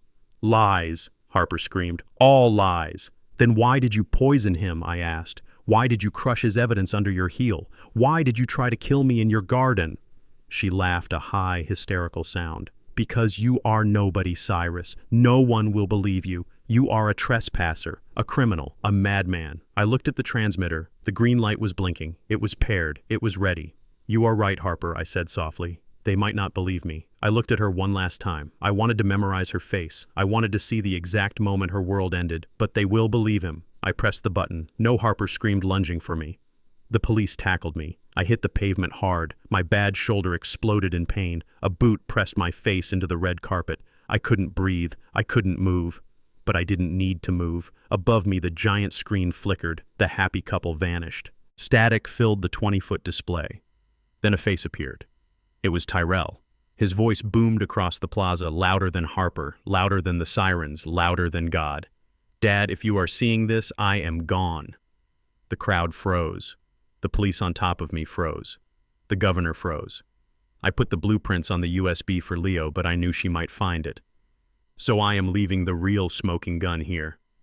On the screen, Tyrell held up the documents, the soil reports, the emails from the governor. "This isn't just about bad concrete, Dad. It is about the bodies."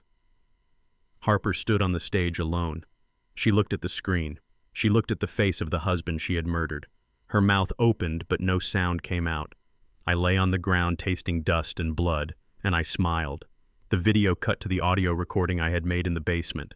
The governor's voice filled the plaza smooth and deadly. "Pour the concrete, or we will find an architect who will. Accidents happen every day." The crowd gasped.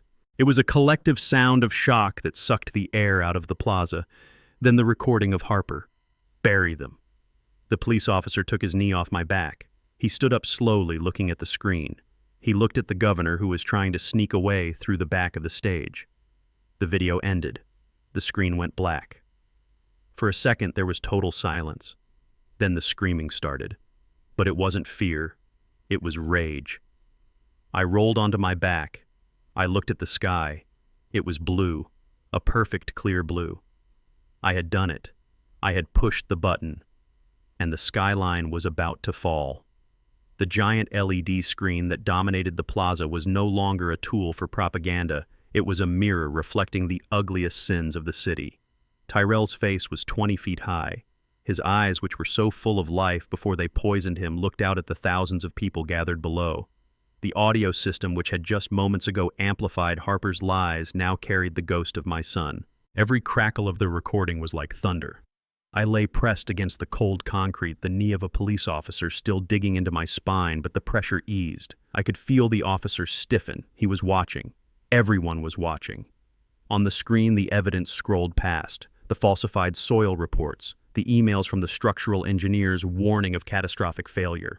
The photos of the basement before the concrete was poured, showing the makeshift beds and personal belongings of the squatters who were entombed there. Then came the audio. It was the recording I had risked my life to get, the one Harper tried to kill me for in her garden. The governor's voice boomed across the plaza, smooth and terrifying in its indifference. "Pour the concrete, or we will find an architect who will. Accidents happen every day." And then Harper's voice, sharp and cold as a guillotine blade. "Bury them." The silence in the plaza broke. It did not break with a whisper, it broke with a scream. It started from the back where Marcus and the people from the tent city stood. It was a roar of vindication, a roar of grief. They recognized the names on the screen. They knew the people who had vanished. Harper stood alone on the stage. The governor had already tried to slip away toward his armored car, but the press pool had blocked his exit, sensing blood. Harper looked small against the backdrop of her own confession. The wind whipped her red dress, making it look like a flame flickering out. She stared up at the screen, her face a mask of absolute horror. She wasn't looking at Tyrell. She was looking at her future collapsing. "Cut it," she screamed.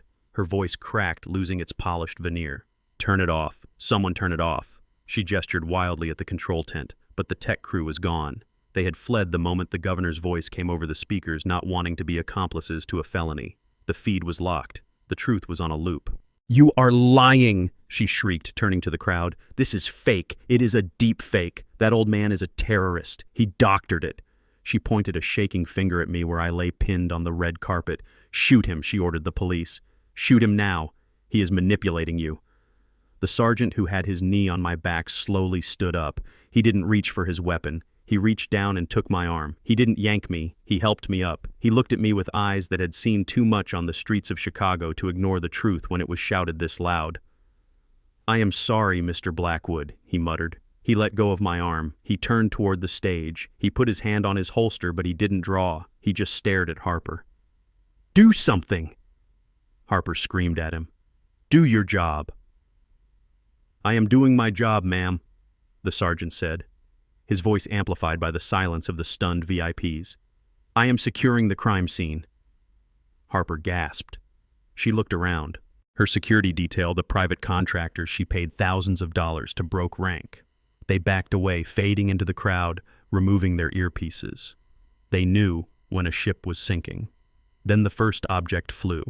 It wasn't a rock. It was a champagne glass thrown by a woman in the VIP section.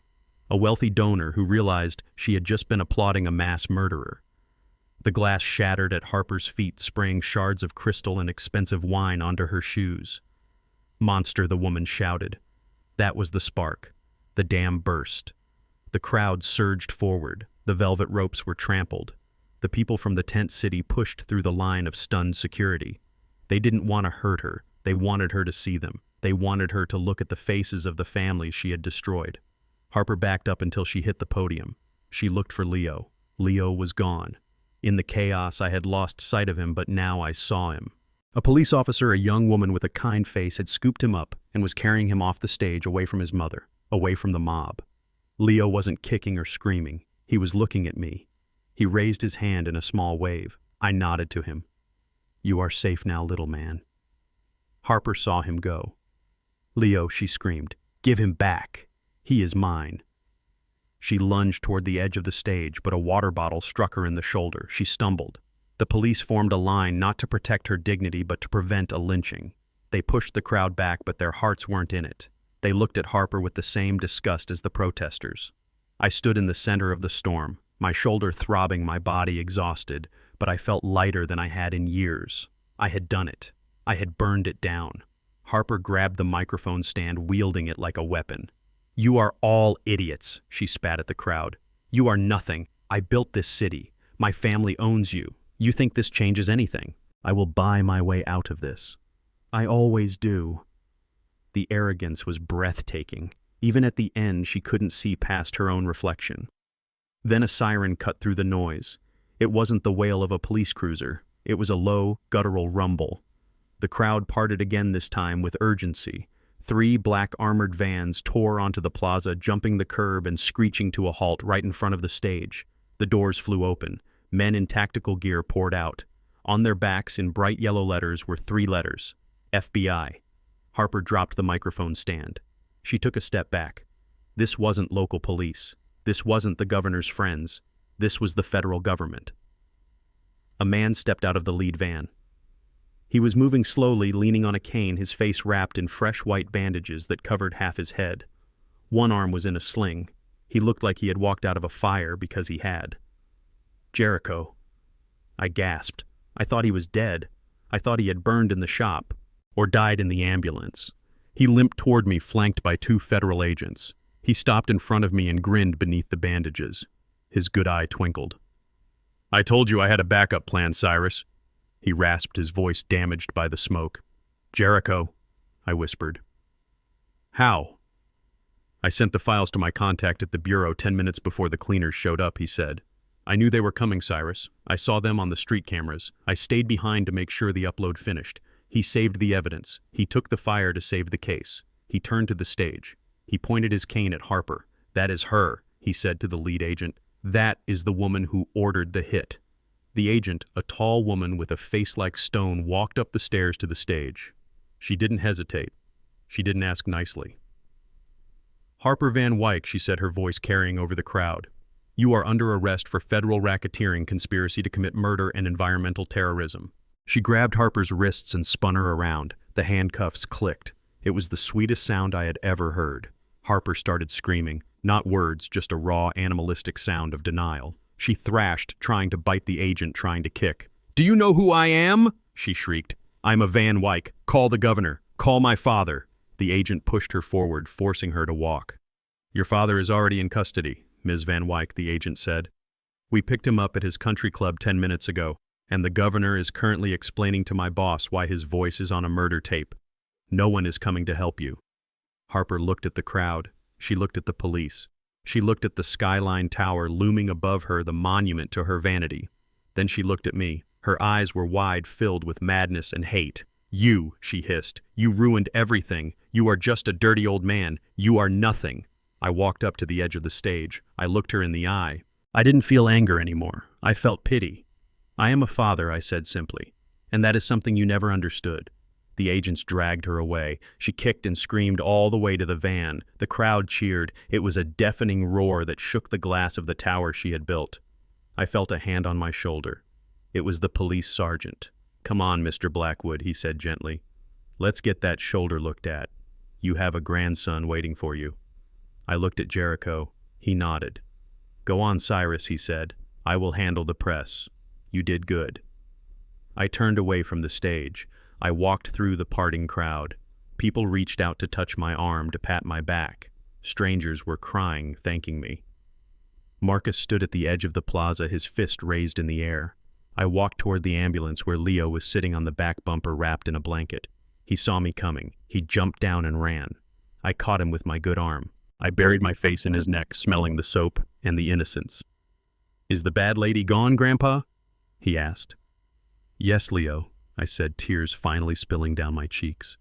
"She is gone. She can never hurt us again." I looked up at the Skyline Tower. The police were already taping off the entrance. It would never open. It would be torn down, and the people underneath would finally be brought home. I had lost my son. I had lost my home. I had taken a bullet. But I held my grandson in my arms, and the truth was out. The nightmare was over, and for the first time in a week, the sun felt warm on my face. The orange jumpsuit hung off Harper Van Wyck like a sack. It was a stark contrast to the white silk she had worn the night she tried to kill me. I sat in the front row of the federal courtroom watching the back of her head. Her hair, usually perfectly styled, was now limp and tied back with a cheap elastic band. She didn't look at me. She didn't look at anyone. She stared at the table in front of her, her hands shackled to her waist. The trial had been swift. The evidence was overwhelming. The video of Tyrell, the recording of the governor, the live stream confession, it all painted a picture of corruption so deep it made the jury gasp.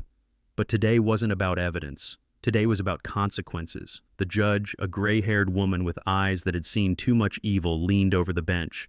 She looked at Harper with a mixture of pity and disgust. "Harper Van Wyck," she said, her voice echoing in the silent room, "you were born with every advantage. You had money, power, and influence, and you used it to crush the weak. You murdered your husband to protect a bank account. You desecrated the graves of the forgotten to save a construction schedule. You are not a builder. You are a destroyer." Harper stood up. I expected her to cry. I expected her to beg, but she didn't. She turned around and looked at the gallery. She looked right at me. Her eyes were empty voids. There was no soul left in there, just a deep black hunger that could never be filled.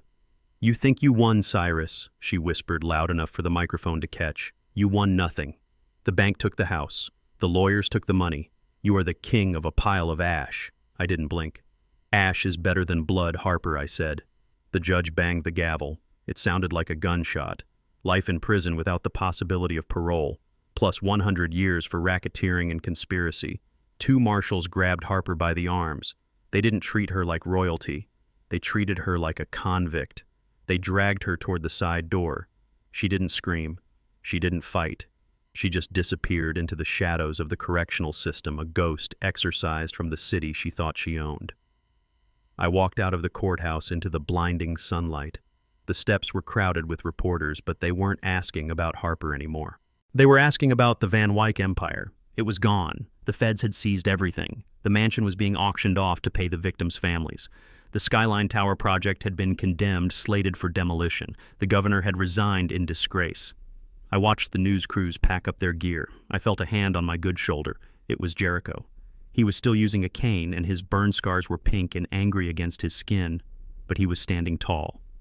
"It is done, Cyrus," he said. "The witch is dead." "It is done," I agreed. But I have one more fight left. The custody hearing was 2 weeks later. It was harder than the murder trial. In criminal court, I was the hero who exposed the corruption. In family court, I was just a 69-year-old man with a bad hip, a gunshot wound, and a pension that barely covered the rent on my new apartment. The state social worker sat across from me. She was young Ernest and armed with a clipboard full of reasons why I shouldn't raise Leo. "Mr. Blackwood," she said, adjusting her glasses. "We admire what you did, but we have to look at the long term. You are turning 70 next month. Your health is compromised. Raising a traumatized 7-year-old is a demanding job. We have a foster family in the suburbs. They are younger, they have resources, they have a backyard. I gripped the edge of the table. I wasn't fighting a villain with a gun this time. I was fighting the system Tyrell had tried to rise above. I have a backyard, I said. It is small, but it is mine. And I have resources. I have love. Do you think a foster family can teach him about his father? Do you think they can tell him how Tyrell used to laugh or how he liked his eggs, or why he built buildings the way he did? The social worker sighed. It is not about love, Mr. Blackwood. It is about stability. Leo has been through a lot. He needs a normal life. I am his normal, I said, my voice rising. I am his blood. I am the one who pulled him out of that nightmare. The judge looked at me over his spectacles. He was an old man, too. He looked tired. Mr. Blackwood, make your case. Why should I give you custody over a fully vetted foster home? I stood up. My knee popped, but I ignored it. I looked at the judge, then I looked at the back of the room. Because I am not alone, Your Honor. The doors to the courtroom opened. Marcus walked in. He was wearing a suit he had clearly bought at a thrift store. It was too tight in the shoulders, but he wore it with dignity. Behind him walked LaToya, the nanny holding a stack of letters. Behind her was Mrs. Clara, the teacher, and behind them were 50 people from the tent city, the people who had marched on the skyline. They filled the gallery. They stood along the walls. They were a silent army of witnesses. Who are these people? The judge asked, surprised. These are Leo's family, I said. They are the people who saved him. They are the village. LaToya stepped forward. She handed the stack of letters to the bailiff. Your Honor, she said, her voice shaking but firm, these are character references. From the teachers at the school, from the neighbors, from the people Mr. Blackwood helped. We are all here to help him raise that boy. I will watch him after school. Marcus will teach him how to fix things. Mrs. Clara will tutor him. He won't be raised by an old man. He will be raised by a community. The judge took the letters. He flipped through them. He looked at the crowd of people standing in his courtroom. People who usually only came here as defendants. He looked at me. He saw the scars. He saw the resolve. Then he looked at Leo. My grandson was sitting in a chair next to the social worker, swinging his legs. He was holding a new bear, one I had bought him to replace Mr. Bean's. Leo, the judge said gently, who do you want to live with? Leo didn't hesitate. He hopped off the chair. He ran across the room. He grabbed my leg and buried his face in my coat. Grandpa, he said, muffled by the fabric. I want Grandpa. The judge smiled. It was a small, genuine smile. The court finds that it is in the best interest of the child to remain with his grandfather, he ruled. Custody granted to Cyrus Blackwood. I fell to my knees and hugged Leo. I cried. I cried harder than I had at the funeral. I cried because for the first time in months I wasn't fighting. I was just holding my boy. 1 year later. The wind off Lake Michigan was still cold, but it didn't bite like it used to. The sun was shining on the cemetery, green and lush after the spring rains. I walked up the hill holding Leo's hand. He was 8 now, taller. The shadows under his eyes were gone, replaced by the light of a happy childhood. He was wearing jeans and a t-shirt stained with grass. We had been playing soccer in the park before coming here. We stopped at the grave. The stone was simple granite. Tyrell Blackwood. Architect. Father. Hero. The grass had grown over the scar in the earth. It looked peaceful. Leo let go of my hand. He knelt down and placed a drawing on the grave. It was a picture of a building, a tall tower with trees growing on the balconies and a playground on the roof. It is for you, Daddy, Leo said. I designed it. Grandpa helped me with the math. I smiled. He had his father's eye. I knelt beside him. I placed my hand on the cold stone. Hey, son, I whispered. We are doing okay. The Skyline Tower was gone. It had been demolished brick by brick. The city had turned the land into a memorial park. They had excavated the basement properly this time. They had identified the bodies. They had given them names and proper burials. The ghosts were at rest. We didn't keep the money from the settlement. The millions we got from the Van Wyck estate seizure. I put it all into a trust. Half for Leo's education, the other half for the victims. We built a community center in the South Side. We named it the Tyrell Blackwood Center for Architecture and Design. It was a place where kids like Tyrell could learn to build things that lasted, things that were true. I looked at Leo. He was tracing the letters of his father's name with his finger. "Do you think he likes it?" Grandpa Leo asked, pointing to the drawing. "I think he loves it," I said. "I think he is very proud of you." Leo looked at me. "Are you proud of me, Grandpa?" I pulled him into a hug, breathing in the scent of life and hope. "I am prouder of you than anything in this world, Leo." We stood up. My knee was stiff, but it didn't hurt as much as it used to. I felt strong. I felt ready for whatever came next. "Can we get ice cream?" Leo asked. "I think we can manage that," I said. We turned and walked down the hill, away from the graves, away from the past. I didn't look back. I didn't need to. Tyrell was with us. He was in Leo's laugh. He was in the buildings of the city he loved. He was in the truth we had fought for. I was 70 years old. I had scars on my body and holes in my heart. But as I walked hand in hand with my grandson, I knew I was the richest man in Chicago. I had kept my promise. I had saved the boy. And together we were going to build something new. Something that would never fall down. This story taught me that you can build the highest towers in the world, but if the foundation is built on lies, it will inevitably collapse. The Van Wycks had money, influence, and the law on their side, but they lacked the one thing that truly matters, the truth. They underestimated the resolve of a man who has lost everything. I learned that justice isn't something you politely ask for. It is something you force into the light. Never let anyone tell you that you are too small or too old to make a difference. When you fight for the people you love, you are the most powerful force on earth.